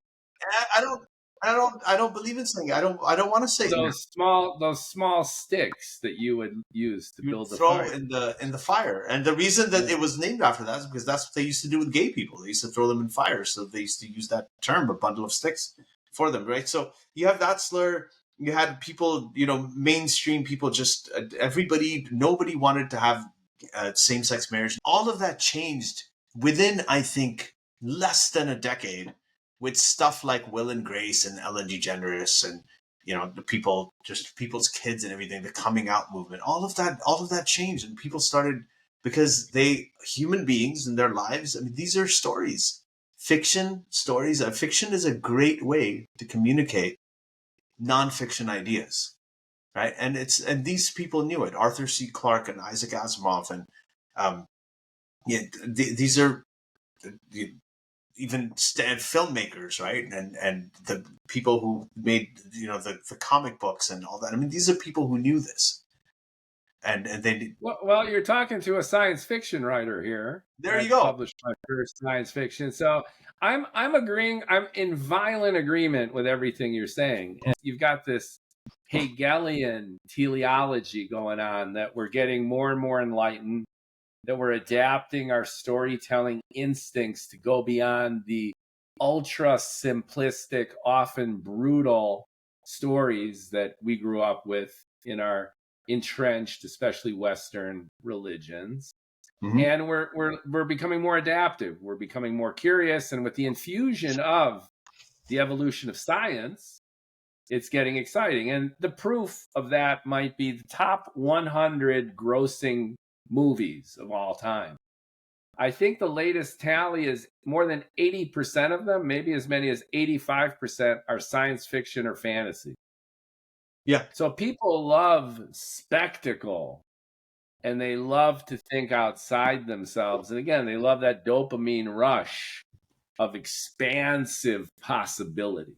I think that's built into us too. And maybe you're right. Maybe with time, there's this movement toward something that's ostensibly more secular, yet equally fascinating and engaging on this gut level that could be called spiritual. I would love to believe that. But I'm also a creature here in 2025, which is an American who has experienced the backlash to the backlash to the backlash. We tend to be a highly polarized society, especially politically and culturally. Yeah. And what was progressive and humanistic, where are we at? 9 months ago, is now woke bullshit, DEI oppression, and in need of recalibration. DEI hold on. DEI is Donald Trump Jr., Eric, and Ivanka, right? Oh, okay. Good. We good. See, we could reinterpret everything to suit. But if I could bring us back to the home base here of the conversation, is both of us are in this violent agreement that this kind of evolution is healthy, it's necessary, and you, with the writing of your book, have created a model or a paradigm for its evocation. And by that, I mean, you grew up in a very fundamentalist, some would say even ideologically extremist society. Free speech was suppressed. Religions that weren't yours or the majority were discriminated against to the point of violence and separation. You come to the West, to Canada, and you're swimming, you're lavishing yourself with a society that has embraced liberalism, the greatest results of the Renaissance, free speech, tolerance, humanism. And you wrote this book as almost a treatise that expresses your belief that it's not only feasible, but it's necessary, and to the points you're making right now is becoming increasingly prevalent. Is that a way to kind of bring this around and together? That we're looking at the future of society, not just Western society through this idealistic but hopefully pragmatic lens, where we could shed the skin, if you will, of ideological, theocratic, or theological extremism, which limits the human capacity for tolerance and also wonder. Mm-hmm. Yeah, I think that's it, and I think it's happening. I get accused a lot by my friends, and of being too much of an optimist, putting too much of a rosy spin on things, and even on terrible things. And I was glad to know. I spoke to Steve Pinker about this. So Steven Pinker, he's like, he gets the same kind of crap about just being like, everything's better now. Yeah, I know. Well, you think that's worse? Even that's better. I like Pinker a lot. I mean, the Yeah, I do too. statistics and data are on his side. Well, that's the thing. It's just about statistics and data. And I, even before I knew who he was, I was kind of looked at that. You talked about the Obama election. The Obama election was when things like that happen, and they're so stark and so different from before. I mean, this is happening like just 40 years after the Civil Rights Act, right? 1964. And when something like this happens, and it's so massive and so unprecedented, it does shake up the world in a way that it's going to cause an intense backlash. And those backlashes can be really, really powerful. And history is replete with examples of them. They're often temporary, but you wouldn't know it when you're living through it, right? I'm sure the people who were living through World War II, when Hitler was taking over all of Europe, you've seen those TV shows with the alternate histories and everything. I don't think the man in the dark castle. Yeah, so it was like, okay, we've got this thing on this side, this thing on this side. Fatherland was a big bestseller, I think, in the 80s. Does that go all the way back to the 80s? I don't know. I haven't heard of Fatherland. I've just seen, I know that there was a show, I think, on another Hitler won the war kind of movie. Yeah. So, and that was, history is replete with things like that, where there is a backlash. Now, people who were living at that time, who were seeing this thing happening, this guy just going around, just taking over all of these countries, and the leaders of those countries coming and, appeasing. Who was the guy who just said, okay, yeah, take Chamberlain. Chamberlain, right? So like, he's just people just appeasing him, just laying themselves down flat for him to walk all over. All these things happening. The people who were living there did not know that was only going to happen for like less than a decade, right? No, they didn't know that.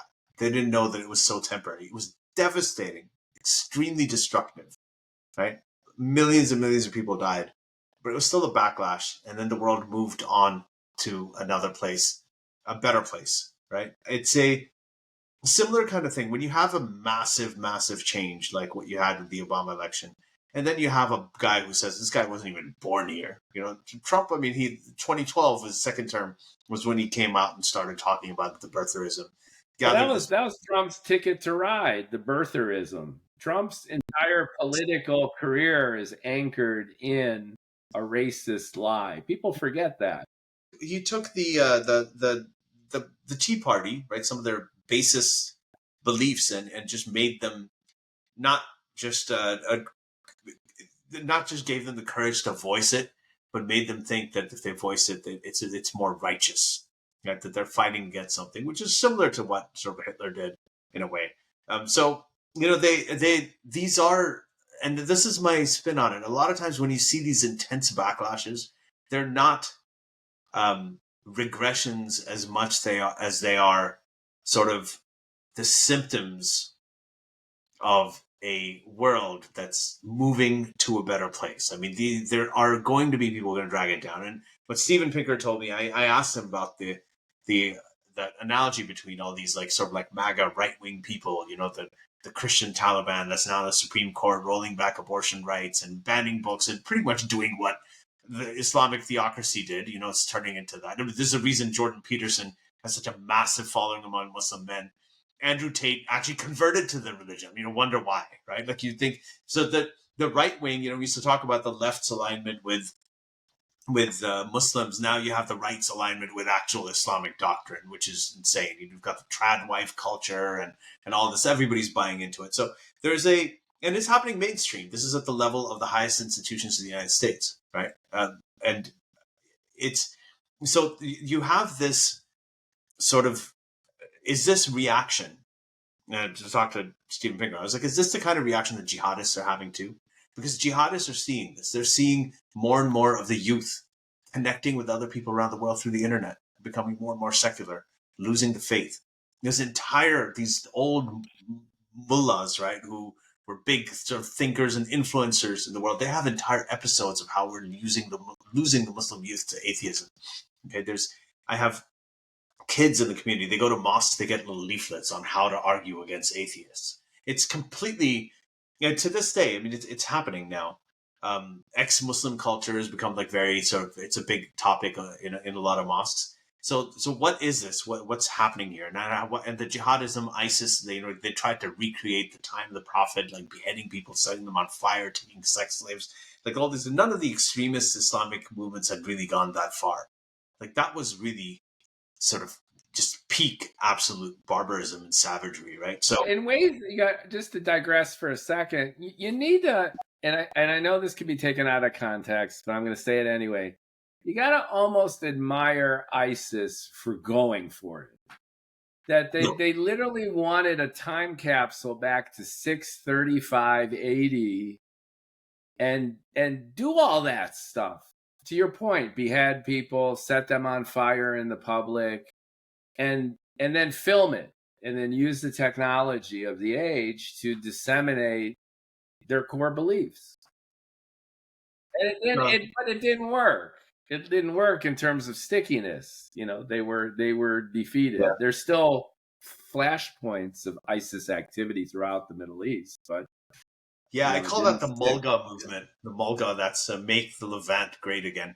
So that was their whole idea, is they wanted to really take it back to the original, the founding fathers. You work in marketing. In terms of brand identity, getting to the core of the Islamist, what we would consider the extremist fundamentalism, they went for it. Yeah, they did. So that's some good branding. Yeah, and I think says the Jew about ISIS. But go on. What's this Pinker conversation? So yeah, that's the analogy. So I asked him, I was like, you've got the jihadists here. They're seeing this world is changing. It's slipping out of their hands, a world that they were used to. They don't have the power of the youth. Everybody kind of slipping away. And then you have these sort of old, generally mostly white conservative men in the United States who had this world, like you said, all the presidents, they kind of looked the same until this thing happened, right? And they're seeing this thing happen, and they're trying to hold on to a world that's slipping through their fingers. And they're going to get louder.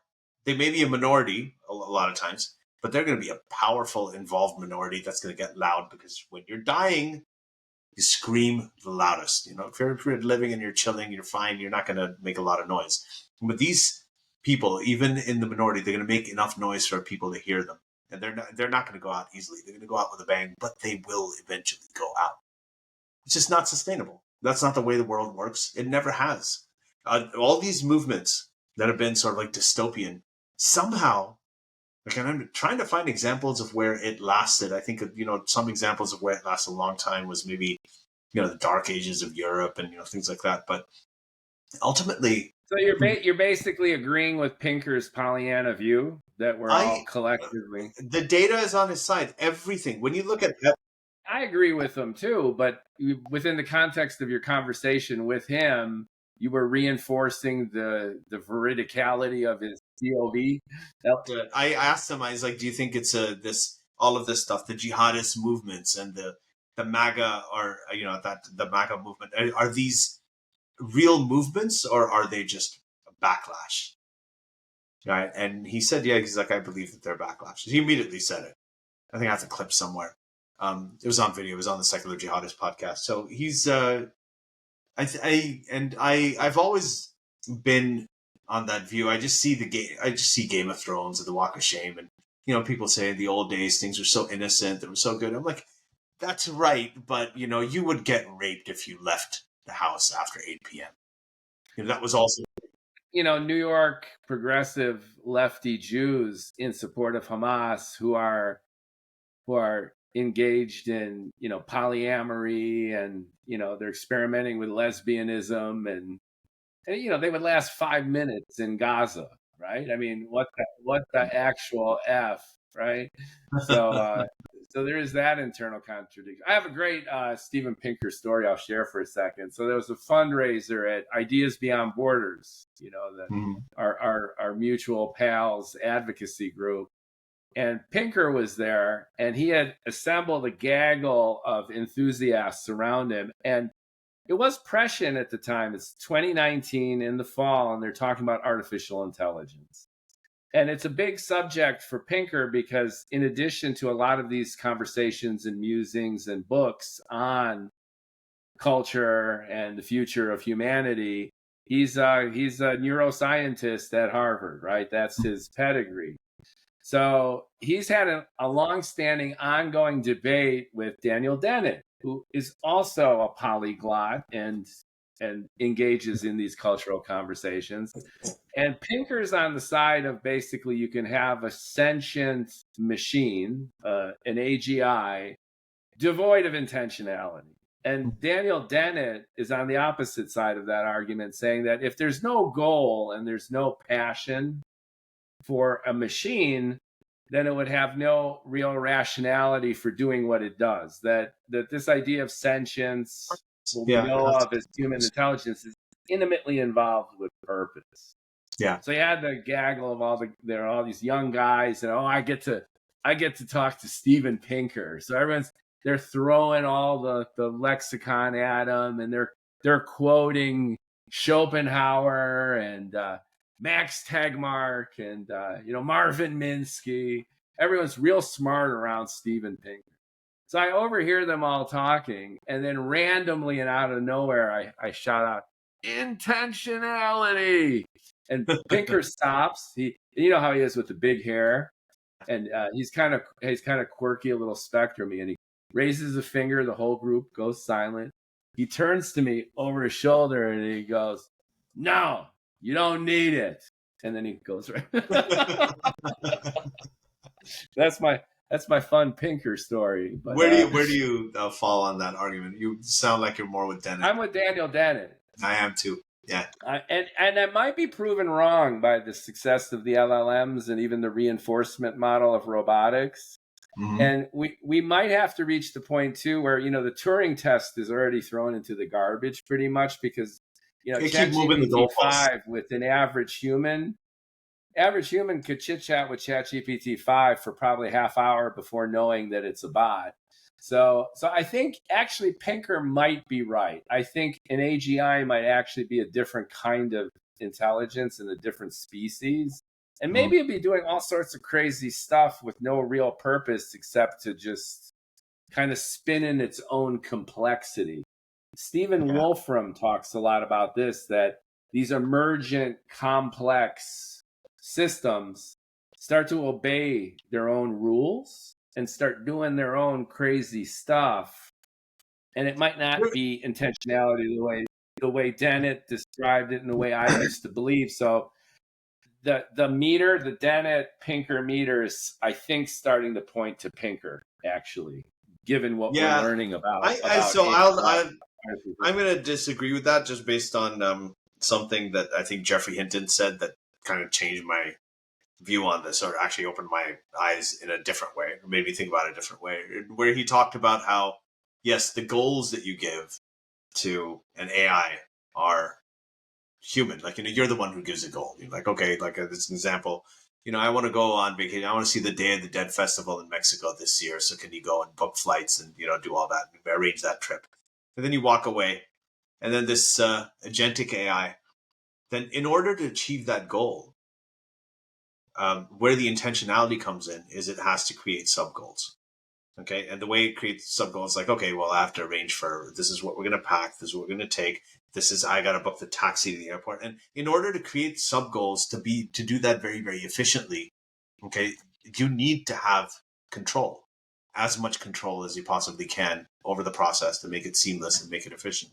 And that's where the intentionality comes in. That's where the autonomous intentionality, when it comes to the sub goals that you're telling the AI to figure out on its own, it may do some checkpoints with you here and there, but ultimately it's going to create its own intentions and try to do that. And that capacity to be able to do that in order to complete the larger goal and to create those steps and autonomously have intentionality to do that, I think ultimately is where that grows out from.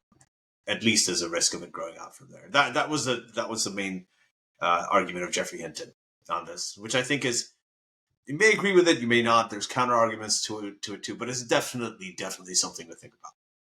Especially now that, I mean, I don't know if it really might just boil down to, back to Wittgenstein, which is just letting the fly out of the bottle, which is the role of language in logic and the role of language in philosophy. When we say intention, I don't know, does it have to do with some real world desire, with like some kind of emotional goal?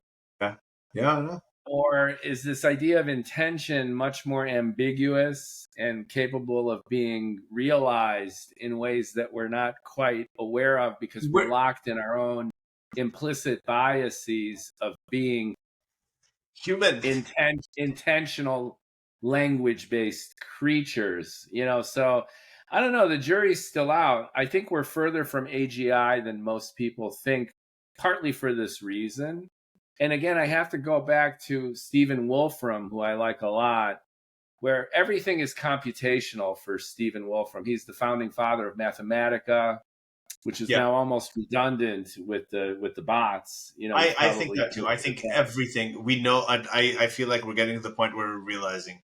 And this is another thing I was going to say. I actually talked about this last night too. I had a whole thing about AI and how that's, we were talking about demystifying.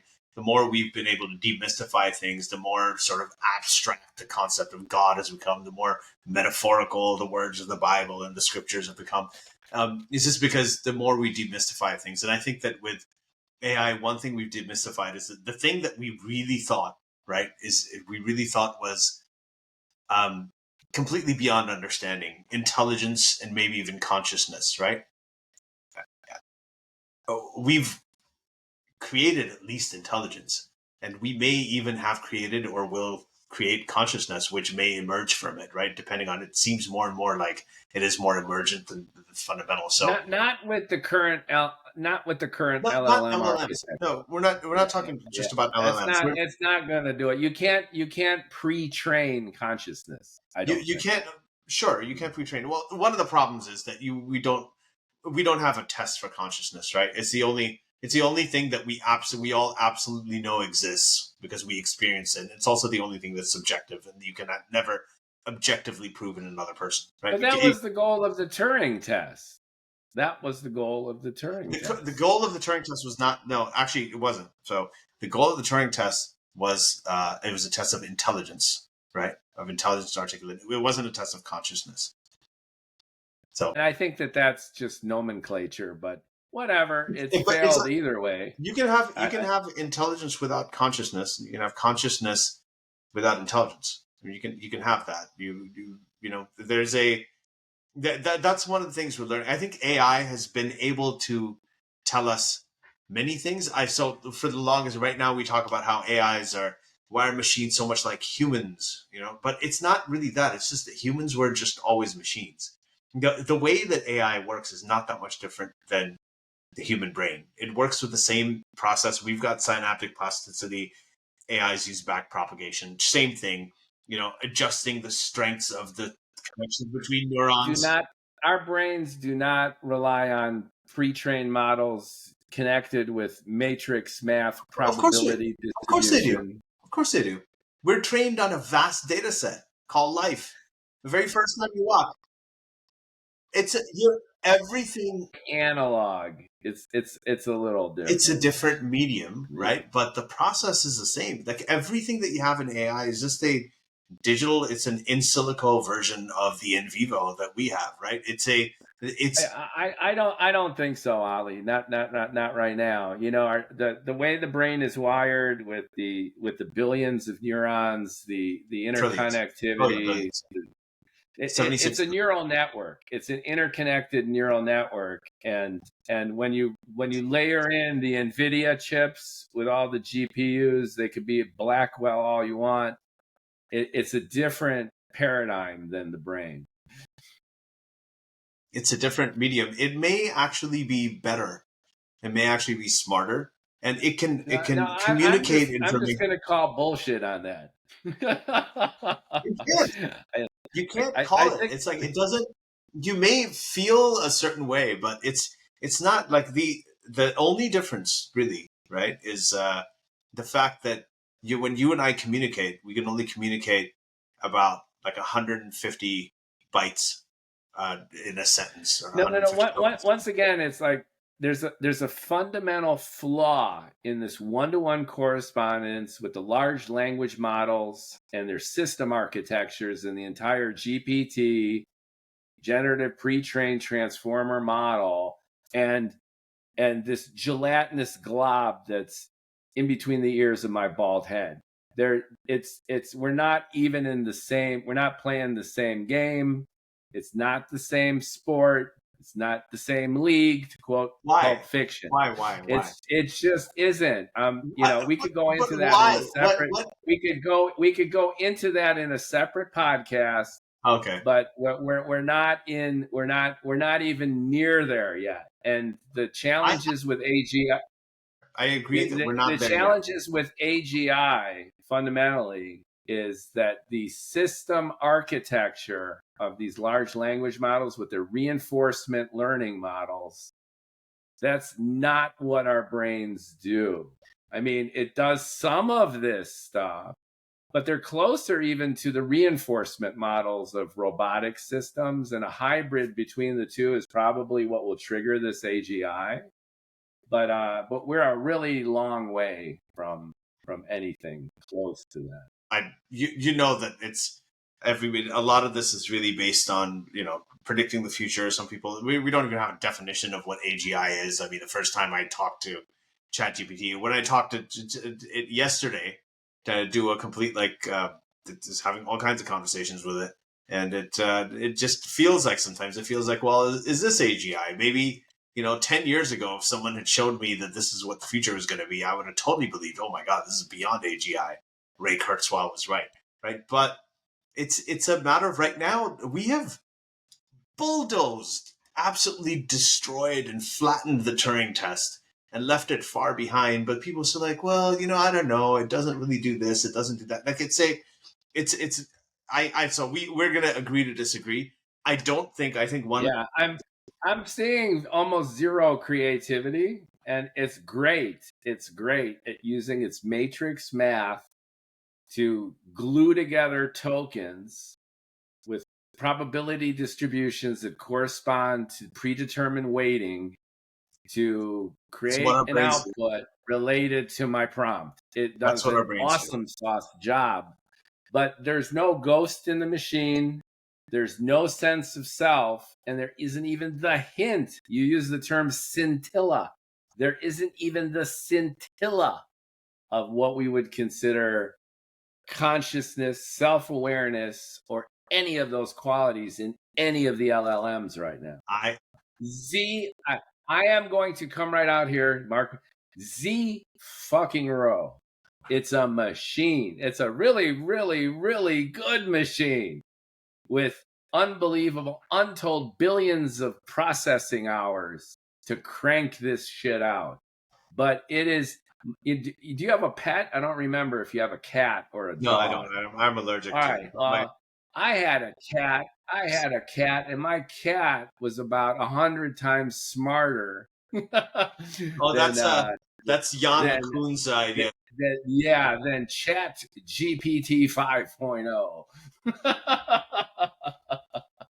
Well, there's anyway. It's a good conversation, and we can get into it. Yeah, we're gonna have to agree to disagree on that. But I think it's my podcast here is entitled Ink versus Algorithm, and we have meandered into the AI world, and it's a super fun kind of tangent. Our But brains are organic let's go computers. back to your book for a second. Zero AI in your book. You Googled a little bit to write your book. Is that right? Google, Google, yeah, I did. Of course, you gotta research things. You gotta look up Yeah, things. but what I'm saying though is we live in an age now of machine generated prose. You don't know what you're reading anymore. And the Atheist Muslim was written in the Jurassic age. Nothing. Yeah, it was Of written. it was pre-trained models, right? It was an organic intelligence system that ran Called on Ali Rizvi. much fewer. It was an organic computer that was kind of like it ran on much fewer kilowatts of energy. Just not even a kilowatt. I think kilowatts are quite big, so it didn't. Yeah, Really what is the human brain? It's like a 30-watt light bulb, or how much something power like is that. in it? Something like that.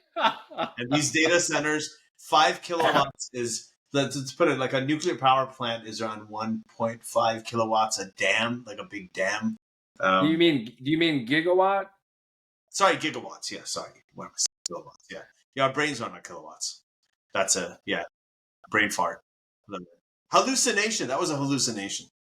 Right. That was a hallucination on your part, right? And I think that hallucinations are more confabulations. But yes, the Atheist Muslim was written by an organic computer that was an algorithmic system that was trained on a vast data set called life.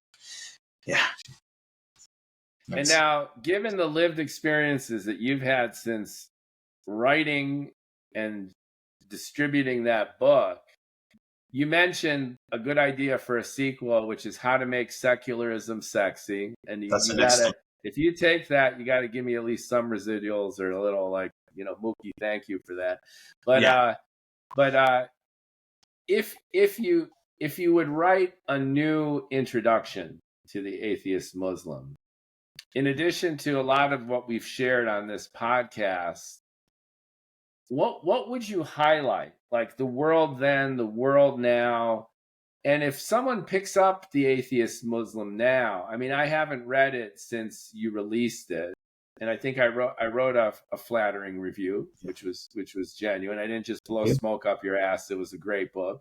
Yeah, and I still think it's a great book in and of itself. I still think it's relevant. And once again, we live in a very insular West. In the Middle East right now, you have pockets of ISIS who are still doing their ISIS stuff. Mm-hmm. You have ongoing regional conflicts. You have ethnic rivalries. You have Iran recalibrating itself after taking the hit from Israel and then us. You've got the roiling conflict in the Middle East with Israel's ascendance post-October 7th. You've got a lot of instability. You might in ways have even more. The Abrahamic Accords bodes well for a certain measure of forward-thinking success and stability, but it's the whole region's still a tinderbox, and you still have a lot of extremism, and the threat of terrorism still looms. There was here in the States, there was just an attack, I think, that was ISIS-y in style. I know that another one happened in Europe. There's still these skirmishes. Yeah, there was one in Islamabad, unfortunately, in Pakistan, where there was a suicide bomber which just killed 17 people. It happened a few days ago. But that is also the first attack of its kind that has happened in almost a decade, or a little bit less than a decade. But that has been these things they do happen, right? They used to happen on a daily basis, multiple. It's a lot less. I mean, the frequency is a lot less, and there is a lot of violence out there. There's a lot of terrible shit that's happening in Yemen. Look at Darfur. I mean, that's related to religion too. I mean, you have all these young Jews in Manhattan protesting for Hamas, and very few bleeding heart Hebrews are out there protesting for atrocities in in Darfur. No, Darfur. nobody. I mean, That has been the nobody case. nobody cares. It seems. No, they don't. I mean, you read that article that I think is one of the ways that we actually became friends was, I wrote in 2014. The first point was all about that. It was all about everything that's happening. Darfur was happening then too. Omar al-Bashir had killed over 500,000. Arab Muslim leader had killed like 500,000 Black Muslim African, people from Darfur. It was happening in Syria too. I mean, Assad killed 500,000 people, including Yeah, I children. just read Assad is chilling in Russia playing video games all day. Yeah. Can you imagine? Can you imagine being on like Fortnite or COD, and then you got the virtual guy, and it's actually Bashir Assad in the fucking game room with you. Yeah, no, I know what you mean. It's like that. It's a strange world right now, Spitz. Like, we have you got Piers Morgan who's calling on people and is always like, okay, well, do you condemn Hamas? And they're like, well, yes, I will condemn Hamas, but do you condemn the IDF? And that's happening. Meanwhile, Trump's got he's getting a luxury jet from the Qataris. He's going out there like just dancing with them. And then he's going up with MBS. I don't know if you saw that video where he's like, "Oh, I like this guy. I really like him. I think sometimes he was just spritzing. He was spritzing Ahmed al-Ashar. Ahmed al-Ashar, like from Syria. He's like, but the MBS. Yeah. I think you posted that the other day. Yeah, I did. Like perfuming. Asked him how many wives he had. I mean, you gotta. But I mean, this MBS thing, you gotta think about, and like.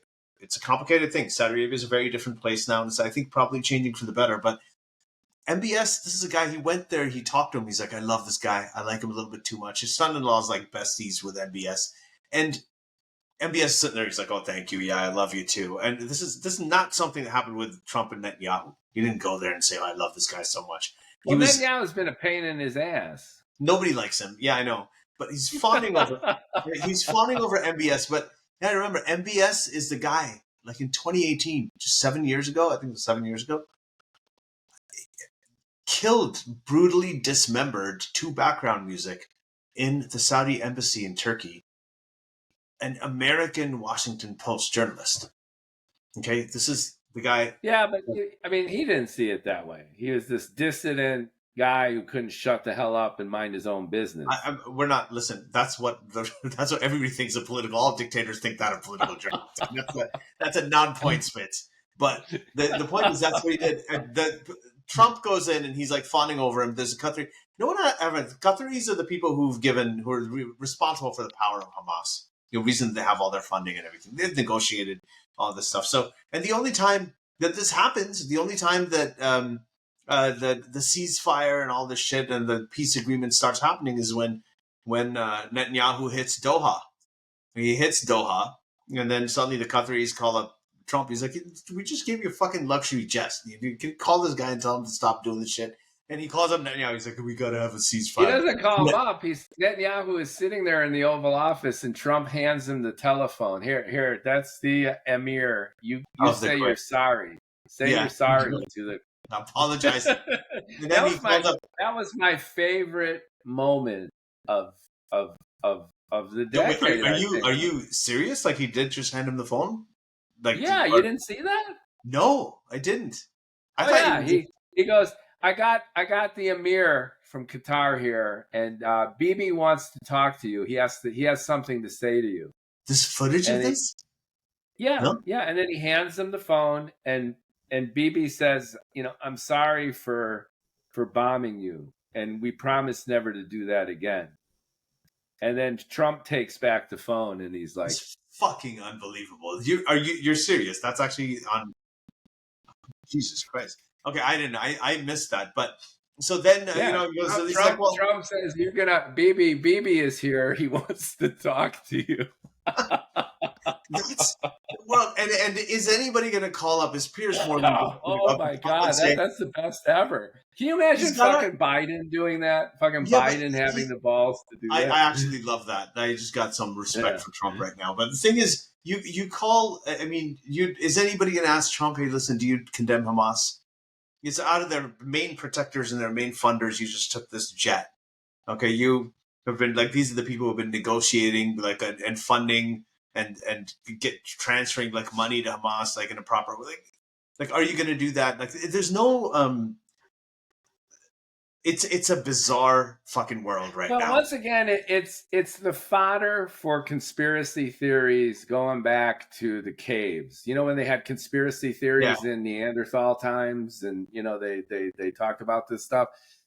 The number one tenet of this is that the people in power, the people with all the puppet strings, the marionette players, they're all in cahoots together. And now they come across as being adversarial, and they're actually adversarial on a number of different levels. But in the rarefied Mount Olympus of the conspiracy theory apex meeting of the apex predators, they're all one. Mm-hmm. And this stuff just reinforces that. You know, look at Trump. Trump opens up by saying that he's going to turn Gaza into the Riviera of the Middle East, and he's going to build hotels and casinos, okay, in Gaza. And basically what he said was, I'm going to expel the Palestinians from Gaza, and Israel is going to annex the territory. That's essentially how he began this trajectory. And now he's giving Bibi the phone to apologize to the emir in Qatar. So it's transactional, it's schizophrenic in ways, it's completely pragmatic, often utterly devoid of an overarching strategy. And he's, again, we've talked about this before, he's a lot like Tony Soprano or Mr. Magoo. He's like Mr. Magoo. He's driving the car half blind into the construction site with all these beams flying across, and he keeps going, and somehow he just makes it out richer, more popular, and, you know, better entrenched than ever before. So who am I to say what's right and what's wrong? I'm not a big Trump fan, never was, never will be. But you got to acknowledge talent, or at least you gotta. It's just, I mean, I'm floored. I can't wait to. I know we've been on this for 2 hours, but I can't wait to like just go and fucking Google that coverage. That's gonna be fantastic. Yeah, it's classic, and the look on Bibi's face when he's talking to the Qatari is just classic. It's like he literally just shit his pants, but he's got a smile. You know, he's got a smile right through it because the Donald told him to. That's to actually, do it. I think that's go for it, maybe, buddy. It's like you that may be just as bad as uncomfortable. He's my friend. Look at what you did to my friend. That's actually, it may be actually almost as bad as what happened to Zelensky. You know, yeah, wow. Zelensky. Oh, but that's another example of this schizophrenic turnaround. On one second, he's throwing Zelensky bodily out of the Oval Office. Then he's actually sanctioning Russia. Then he's on the phone with Vlad for 2 hours before he has a meeting to renege on his own promise to give Ukraine cruise missiles. It's just completely bonkers. This guy pops a few Adderall, makes a few calls, and all of a sudden the tariff went up 100%. Got pissed off about an ad. He's like, they misquoted Ronald Reagan. We got the tariffs. Like, we're going to stop it. So I don't know. Again, he's a creature of the age and an accelerant. What do you think comes after Spitz? And I'll do this because what comes after this? We talked about the sequel of the book and all that stuff. That's fine. But what comes after? What's the future of Trumpism? Is J.D. Vance coming in? Do you think he's got the X factor? Trump does. I don't think so. It's tough. I don't think he does. He's too much of a nice guy to take on that role. He's too, when Charlie Kirk got assassinated, it's kind of like the whole movement he created went down with him because he was the driving force behind it. Mm-hmm. it's hard when you lose your leader. It's like in the Middle Ages, if the king fell, then that was the turn of the tide of the entire battle. Not only because they were superstitious and they felt that the gods had decided, but he carried the charisma for the entire army. So Trump is Trumpist MAGA republicanism. And without him, it's going to fracture and break into pieces because they're already fighting amongst themselves. There's already strong disagreement between the Bannon side of the party and the Marjorie Taylor Greens, and then the House Speaker, and then the J.D. Vance kind of MAGA clone. I don't know. It's a political movement based entirely on the personality of one guy. One person, yeah. It's you know what's amazing to me is that I think I was seeing something about this kid Nick Fuentes. You know, like have you heard of him? My kid Nick, it shows me Nick Fuentes videos, and he knows he qualifies as saying, "Man, Mookie, I know that this is racist and misogynist, but this guy's really funny. Check him out." So and I'll tell you, I think that when people talk about a successor to Trump, someone who's got that thing. It reminds me a lot of Nick Fuentes. Whenever I haven't seen a whole lot of his shit, but Nick Fuentes is too much of a douchebag, I think, for him to take on that kind of role. Do you remember Lindsey Graham going all over the Daily Show talking about how much of a douchebag and an asshole Trump is? That's exactly what people thought of him. He started with the birther movement thing. He started exactly at that time. You could be right. You could be right. I don't know. I just was the Nick Fuentes of 2014. Yeah, I don't think Nick Fuentes is it, but I think someone like him might. Did you think Trump was it? No, we argued about this back in. We thought it was like just 15. Out of the question. We were talking about the early days before he'd even run. When he was starting in 2012. I doubled and tripled down on America not. No, Spitz, I'm not talking about 20. I'm talking about 2012 when Obama got reelected. At that time, when Trump was doing all this birther stuff, did anybody take him? He was taken less.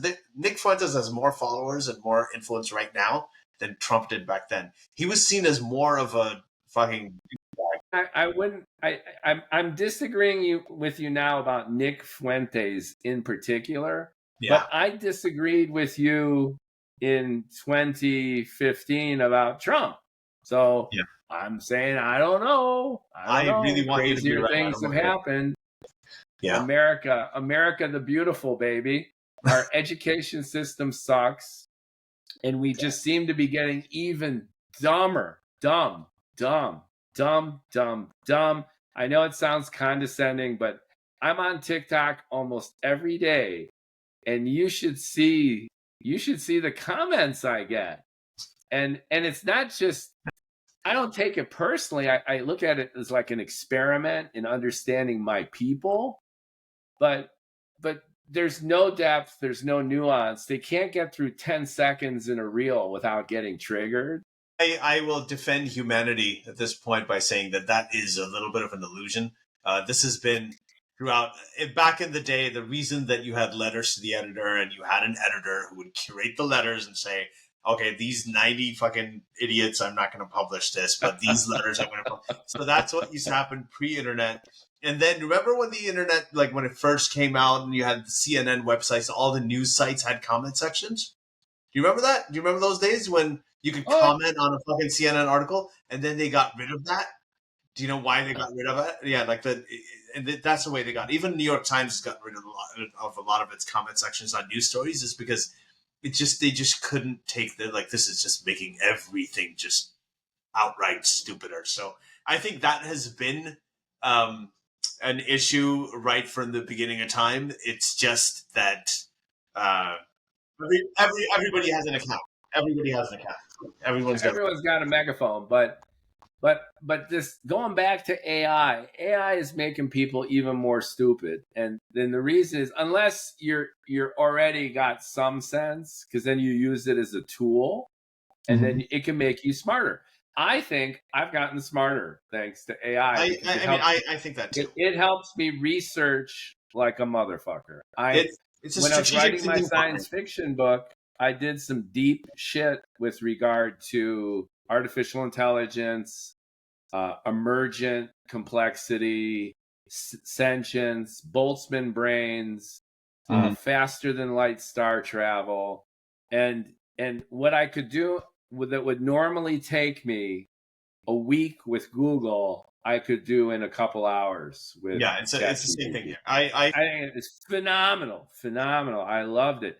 But the converse is also true. Like, again, on social media, you see a meme like new Netflix miniseries about the band Rush. you've been getting those too? Yeah. And then it's like, it's just a clearly Dolly generated bullshit image of, Alex and Getty with their new drummer, Annika. Yeah. And then there's this backdrop, and then you have the Netflix logo, and this is starting November 15th or whatever. And then the 500 comments on, they shouldn't have a female drummer, and I can't wait to see this. And I go, there's no filter.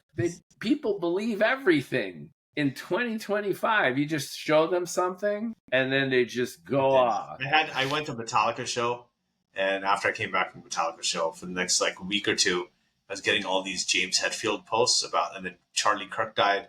I got this Metallica, James Hetfield goes, and he's comforting Charlie Kirk's father, and he's comforting his widow, and I'm like, what the fuck? Like James Hetfield? It's like what he looked like 10 years ago. Yeah. My hope as a DIY, a do-it-yourself micro influencer and content creator is that, and I've blogged about this and I podcast about this too, is that one way that I might be able to cut through all this noise and actually create a following without major capital investment or luck is for the AI to finally get this right. Okay. So you analyze, I've got like 220 podcasts already, and I've got thousands of videos and hundreds of blog posts and published books. Okay. So the AI takes about a quarter of a nanosecond to scan and machine learn, dissect all of my content. Okay. Like this. And then it matches all of my bloviation with audience people out there in the internet whose profiles have similarly been constructed with people who would like Mookie. Mm-hmm. And then I would pay OpenAI or Anthropic or even Elon to make this connection for me. Like, here's all my content, guys. Rip it into tokens, put it back together, and align it with the detailed profiles from hundreds of millions of internet people, and find me 40,000 people who would actually love me. That exists. That's what they do. That's actually what Zainab does too. They do it in a mediocre kind of way. They do it exactly. They do it exactly how you're saying it. Like I know, but what I'm saying is it's still in its infancy. It's not gotten that sophisticated. I know, but I'm just saying on the positive aspect of this AI revolution, both for content creators and for the audiences hungry for content. Here's the contradiction that I brought up in another pod that I call the wall. There's this wall. If you're a content creator, you're scratching at it, you're knocking on it, you're trying to climb over it, let alone bust through it, which is the tsunami of content and getting the attention you need to get in front of people who would ostensibly like you. Very difficult. There's so much stuff. So I see the future as AI in a very positive way, where I don't need to hashtag the shit out of every video and then make sure that I've got all the settings right in Instagram, and then get out of here with this bullshit in this digital age. It's based on just what I say, how I look, what I talk about, the tonality, people who like bald people or not. do it for me, guys, and I'll happily pay you bank to connect me with an audience in an effective way. That's your startup idea. Do it. Be Right. the change that you want to see in the world. Be the change. Yeah, that's why I was, for years I was on podcasts with you, Coded and I'm into like, existence. I'm always waiting for Ali to have time, and I can't shut the hell up. So I'm just gonna start podcasting. No, I love it. I think it's great. But I am 50 now, and I do have to pee. Congratulations! I know that was recent. I tried to make it to your party, but I couldn't because you know why? You know why? Because the AI hasn't been able to monetize my ass yet. I'm gonna blame. I'm sitting here like in debt, spewing content, and I'm waiting for my big break. For your 51st birthday, I'm gonna come up. How's that? Yeah, you gotta come out, and then I'll come to whatever you're. I mean, hey, we're I think like we're 10 years apart, right? Well, yeah, I cracked 60. 65, 75. Yeah, that's good. I like it. I always see, you're kind of leading the way, and I'm like, okay, well, just making sure. Yeah, I don't my philosophy is try to cut the carbs. Don't smoke. Don't drink if you can avoid it. Avoid extremely dangerous drugs, at least mostly, and exercise. Break into a sweat if you can every day. Stay frisky, and also have a positive attitude. I just saw a great video from the Veritasium guy, Derek Mueller, and it was on overconfidence. And he cites examples, everything from the Space Shuttle Challenger accident to the hedge fund guy who blew up a bank, where overconfidence gets people into trouble. And I'm a big believer in overconfidence leading the way. So go ahead and be overconfident and delusional as long as you're having a good time. You have to. And then maybe something great will happen to you. Overconfidence leads to taking risks. There's no such thing as innovation without taking risk. risks, which often backfire. But that's what I was missing in that video from my boy Derek, where as he was showing the danger of overconfidence. But remember my Beck story when I knew the singer Beck is like, "Hi, I'm Beck, and I'm gonna be famous." That's overconfidence. You should see Eddie Murphy's new documentary. I haven't seen it, but I've seen like a little thing of it where I think some interview where he talked about how when he was 12 or 13, he started going around telling people that he was going to be famous. And then he was by the time he was. When people would say, what if it doesn't work? I was like, what the fuck are you talking about? He's like, it's just something that I knew. He's like, it's not like a goal or an aspiration. It's just something and I just have to do the work to get there. That's all. He's like, just laser focus. Jack White from the White Stripes. He was a furniture upholsterer. Yeah. That was his day job, apparently. Mm-hmm. And he would go into his room at night and he would listen to Son House, that deep Delta blues guy. He's like syncopated and out of key, singing in a shack. Right from the heart. Yeah. And then Jack White felt the spirit, and he felt the same way. He goes, I'm not going to let anything get in the way of me just being able to do this. Yeah. And that's the spirit you need, I think. That's what you got to do. I mean, hey, I always tell people this when they talk about, one of my pet peeves sort of is when people say, oh, that's not realistic. Like, do you think a black kid who's like half white, half black from Hawaii, whose last name rhymed with Osama, his middle name was Hussein, and he's dark skinned, and he was going up against the Clinton dynasty, right?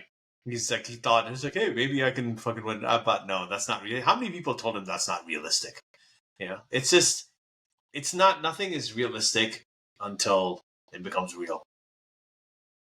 Yeah, and you always know that you're doing the right thing when people snub you or openly hate you, because then you're getting somewhere with them. Yeah. So whether it's the vile comments on TikTok or even my childhood friends, I have a couple childhood friends, and I remember being in elementary school, and we would read books. And we were like, we want to be authors. We want to write a book. We want to be creative. And a couple of them in particular, this fantasy perpetuated itself for years. And one of them went to grad school to study comparative literature, ostensibly with the goal of becoming a novelist. And it never really reached fruition. So I've published a few novels in my ripe old years here. And there's nothing. It's not like I expect like a little applause, but there's no enthusiasm. It's as if that dream was kissed away decades ago, and it's now radioactive. It's a reminder of their own sense of resignation to fate. Mm-hmm. And that tells me more than anything that it's worth it for me, not as counterpoint to them giving up, but it's the reminder to me as to how much I should cherish staying creative and letting it out there. And yeah, it's a good feeling. And that's why I got this podcast where I talk to writers. And I've talked to several already, and it's been my privilege talking to you, which is despite and in spite, and maybe even to spite all the forces that get in the way of us finding ways to express ourselves. Yeah. We make the time, we commit, and then we go through the often brutal and necessarily relentless process of getting it out into the world. And you did that with Atheist Muslim. You committed. And you did that with your books. Yeah. Yeah. How many years of your life did the Atheist Muslim take for you to get it out? At least a couple years, right? Between the writing and... It was in my head. Like, I'd been writing articles since 2008. And then I think it really started taking off maybe around, I think my first like big front page HuffPost article was in 2009 after the Iranian Revolution. And they kept going. And I never intended to write a book. The first time I decided to write a book was when I was approached by a publisher. And said, hey, do you want to write a book? And I was like, I never even thought about it. And I think 3 years after that, then I started thinking about the book. It took me a year or something to get off my ass and write a book proposal. And then that was auctioned. And then Macmillan bought it. St. Martin's Press in New York bought it. And then after that, once I got the deal and I got my advance, then 5 months I just wrote the book. Yeah. And you crunched because you were working too. I was working. So I'd work during the day. I'd come home around, then start writing around 8 p.m. right until maybe 2 or 3 in the morning, go to sleep around 5 hours and then go back to work. Yeah, that's dedication. See, so it can be done. It's not about finding time. It's about creating time. And it's those rules, though, if you want to do something like this, and you probably know this. I mean, all those rules about you got to network, you got 8 hours of sleep, you got to do. I mean, those rules are for the mortals. They're for the mortals. It's bullshit. You're never gonna fucking get anything done that way.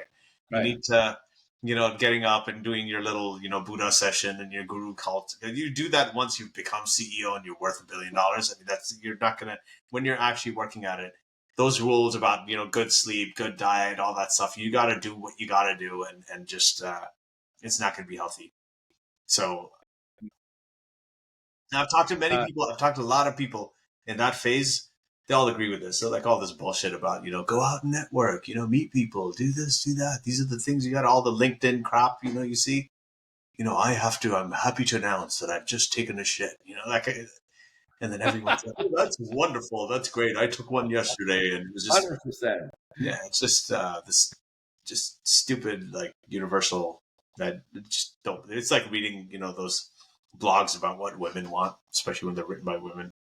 It's like really sick. Yeah, all these rules, and then you need to like pre-market and do all this, and it's like you gotta be nice. Shit's gonna happen or it won't. With the best intentions and the best structure, you could have a flop, and then you could just pull it out of your ass and and hit the stars. But in terms of the actual writing of the thing, it's sleeplessness, imbalance, stress, and then if you can, complete immersion for as many chunks of time. Here's the thing, it's weird. You're not going to feel it when you're doing it. and you're really into it, and you're on a roll, and it's what you like eat, sleep, and breathe. It's a good place to be. You're not going to notice that you haven't slept. You're going to wake up in the morning and immediately you'll wake up with your ideas and shit that you want to write down. And then when you do crash, occasionally, a couple of times a week, you'll crash like on a couch or, somewhere unconventional. It'll be a very, very satisfying sleep. And then you're going to wake up. Those are the reboots you're going to get. Nature's just going to do it for you. But that's the way to do it. It sounds crazy. Like it's really hard to do. And like what they say about kids, really hard to raise kids, it's driving, no sleep, no nothing. But when you're going through it, I mean, when you have your own kid and that sort of overwhelming feeling of you're like, holy shit, like I didn't know I could feel this way. I'm a guy, I'm not supposed to feel mushy like this. We had a baby. Yeah, we had a baby. Yeah. I always did that. Like I had not name names, but when we said, we're pregnant, so we are pregnant.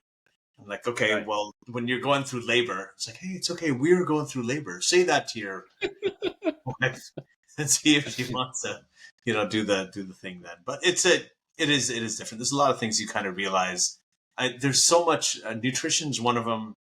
This idea of what women want, what men want. Guys writing this is the kind of girl I want, and nobody wants that shit. Nobody wants it. Everybody wants somebody who's like, you find the perfect woman and the perfect everything, and you're like, oh, this is kind of boring, and then you find somebody who treats you like shit, or he just makes you do crap like your mom did, basically.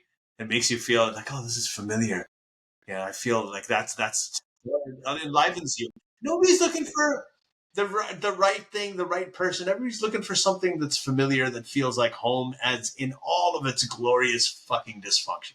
Like that's it's. Yeah. It's like Agent Smith in The Matrix. Remember, he ties down Morpheus, Lawrence Fishburne, in the first movie, and he's torturing him with his bullshit. Yeah. And what he says is, the first programming of The Matrix was like heaven on earth for you people. It was glorious. You guys did everything you wanted, and it was a hedonistic wonderland, and you rejected the model. So we've created this facsimile of your shitty world, and this is where you prefer to be. This is where you flourish. I love that. I had that opening line, which I ran by you, where it's a great line. It sounds like a Philip K. Dick line, and now I'm going to share it with the world, and go ahead and steal it. Now it's the LLM is throwing it up there, but when we sleep, we can dream anything we want, and yet we choose to have nightmares. Yeah. Think about that. Like, our minds can create anything we want, and yet we wake up in a cold sweat, having endured this horrific virtual construct of our lives. Oh my God, I have one thing to say. Intentionality. Because we want, yeah, exactly. Intentionality, Pinker. And I just want to add to your comment about your body adjusting to you writing a fucking book. April, May this year, I was in the home stretch of my science fiction novel, and zero exaggeration, it was on average 16 to 18, 19-hour days of actual work, like in front typing, on the screen, working on this book, on average for 2 months to finish this mofo. And the reason it all happened was this perfect storm where I had the whole book, and then I could see the holes and the connections, and I had this construct in my bald head. And I was just, it wrote itself. I saw it. I knew what I had to do, but I had to put in the effort to bring it to life that way. I liken it to Michelangelo with the chunk of marble, and he spent months just with a hammer and a chisel. And the most satisfying part is when you're like polishing the balls, it's like, and you're like bringing the little thing. So I love that aspect. I said there's nothing. And it was total immersion. And I've never worked that hard in my entire life on anything. And And it you was don't the feel it. most glorious period of time, I It think, is. There's on my nothing. 60 years on Earth. Nothing compares to that. Nothing The 2 compares to it. months this There's year no the of money, finishing power, this book. salaries, all of these things. The reason people Nothing. money, it's just because they don't have that. If you have this, then it doesn't matter, and none of that shit matters. It was unbelievable. It was like heaven and hell in mesh. Isn't heaven and hell in Islam like they're right next to each other with a very thin wall between them, right? And then when you die, you walk. It's up and this down. Is how as a Jew, as thin as a hair. Yeah, you got to walk, and then that's the heaven. And then all your sins are on your left shoulder, and your blessings are on your right. That's and then right. As you're walking, if your sins outweigh your blessings, then you tumble into hell. Yeah. And if it's the other way around, you go into heaven. And they're right next to each other with a razor thin wall. So the people suffering in hell can hear the joy in heaven. And the people in heaven can hear the suffering in hell, which makes each experience even more intense. Sounds like Twitter, honestly. Yeah. That's a good one. Like X is Muslim hell. Islamic hell in heaven. That's what it is. Islamic hell in heaven. That's a great way to cap it. Yeah. Yeah. This is fun, man. It's like I totally forgot we were podcasting, but that's the way to do it. So, ladies and gentlemen, and now everything in between, thank you for listening to Ink versus Algorithm. And we did cover off on some of the AI world in that. We did, yeah. The Writers Pod. And it's been a joy having my buddy, my former colleague and forever friend, Mr. Ali Rizvi, author of The Atheist Muslim, published by St. Martin's Press, available at, you still out there in the bookstores? And maybe here and there, but Amazon. Maybe here and there. And how can they get the we'll put a link for people to get the book. Yeah, that's great. And this is thank you, man. Thanks as always. And we'll do this. Like, I'll be comment, share. Yeah, we'll be arguing about. And maybe we could do a reversal. If you want to interview me about my book, then we could do a remember we did that for Super Santa. That'd be awesome. Let's do it. We could do it for cool. Johnny Fazuli and the Transfinite Reality Engine. Which, that's such a great book, man. Great title. It's so good. I love my own shit. It's taken me decades. I'm gloating, but I just want to remind myself and everyone else, it has taken decades for me to like my own ranting and writing. I used to be so self-critical, and now I just think it's really good. I think the fact that you finally went out and started doing it's awesome. So. Yeah. So booyah. All right. That's a very boomer word. Booyah. That's Gen X. Booyah. Booyah. The Zoomers say shit like slay. Have you ever heard that? That's slay. Yeah, I have. There's things that have confused me, just nomenclaturally speaking, over time, is like glazing. When you're glazing somebody, that means that you're kind of bigging them up and making them like kissing their ass, blowing smoke up their ass, and that's not what glazing was when I was growing up. Glazing was, you know what the fuck glazing was, right? So it's not. Most of the characters in my sci-fi book are Zoomers. They're Gen Z, and most of them are female. Yeah, and I highlight this. Bronze Age pervert incel battle of the sexes with the overachieving female Zoomers and then the weirdo loser male Zoomers. That's a major theme in my sci-fi book. So I asked ChatGPT so many times for Zoomer dialect so I wouldn't misspeak, that for months after I completed the book, anytime I did a query on ChatGPT, it would Zoomerize it for me, and I would tell it over and over again, can you just fucking stop Zoomering me and stop fluffing me? You know how it does that? And here's the nuts and bolts answer with no fluff. Yeah, and then I get Zoomer slang. And then I would type in there, I go, how much is OpenAI worth? And then it would respond, it did all the calculations and show all the investors about $500 billion. And I go, for $500,000 million, can you just stop it? Anyway, when we were at the bar, we would go, anyway. Yeah.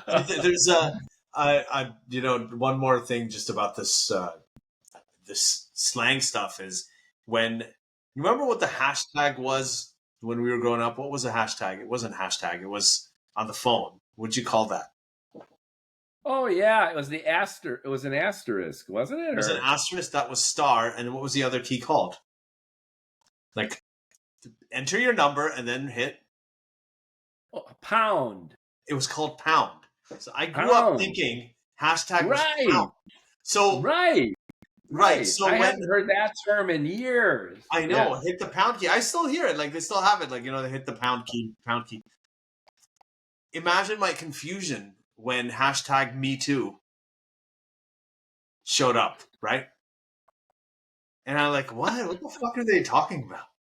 That is funny. Yeah. So that should be the title of your sequel to Pound Atheist Me Too. Muslim. Pound Me Too. Okay, wow. That's not bad. Speaking of what women want, it's oddly apropos. Oddly apropos. Anyhow, all right. Cool, yourself. I want to thank our listeners. If you have actually processed still here, our entire podcast, I have a link at the bottom, folks. You can send me a text, and I can communicate with Ali anything you want to send him. And we'd just love to hear from you if you made it this far. Yeah. Thank you, everybody. This is awesome. Thank you, Ali Rizvi. And it doesn't even matter if anybody's listening or not. This is cool. I just love talking. Yeah, we love it. Yeah. Like, comment, share. God damn it. All right.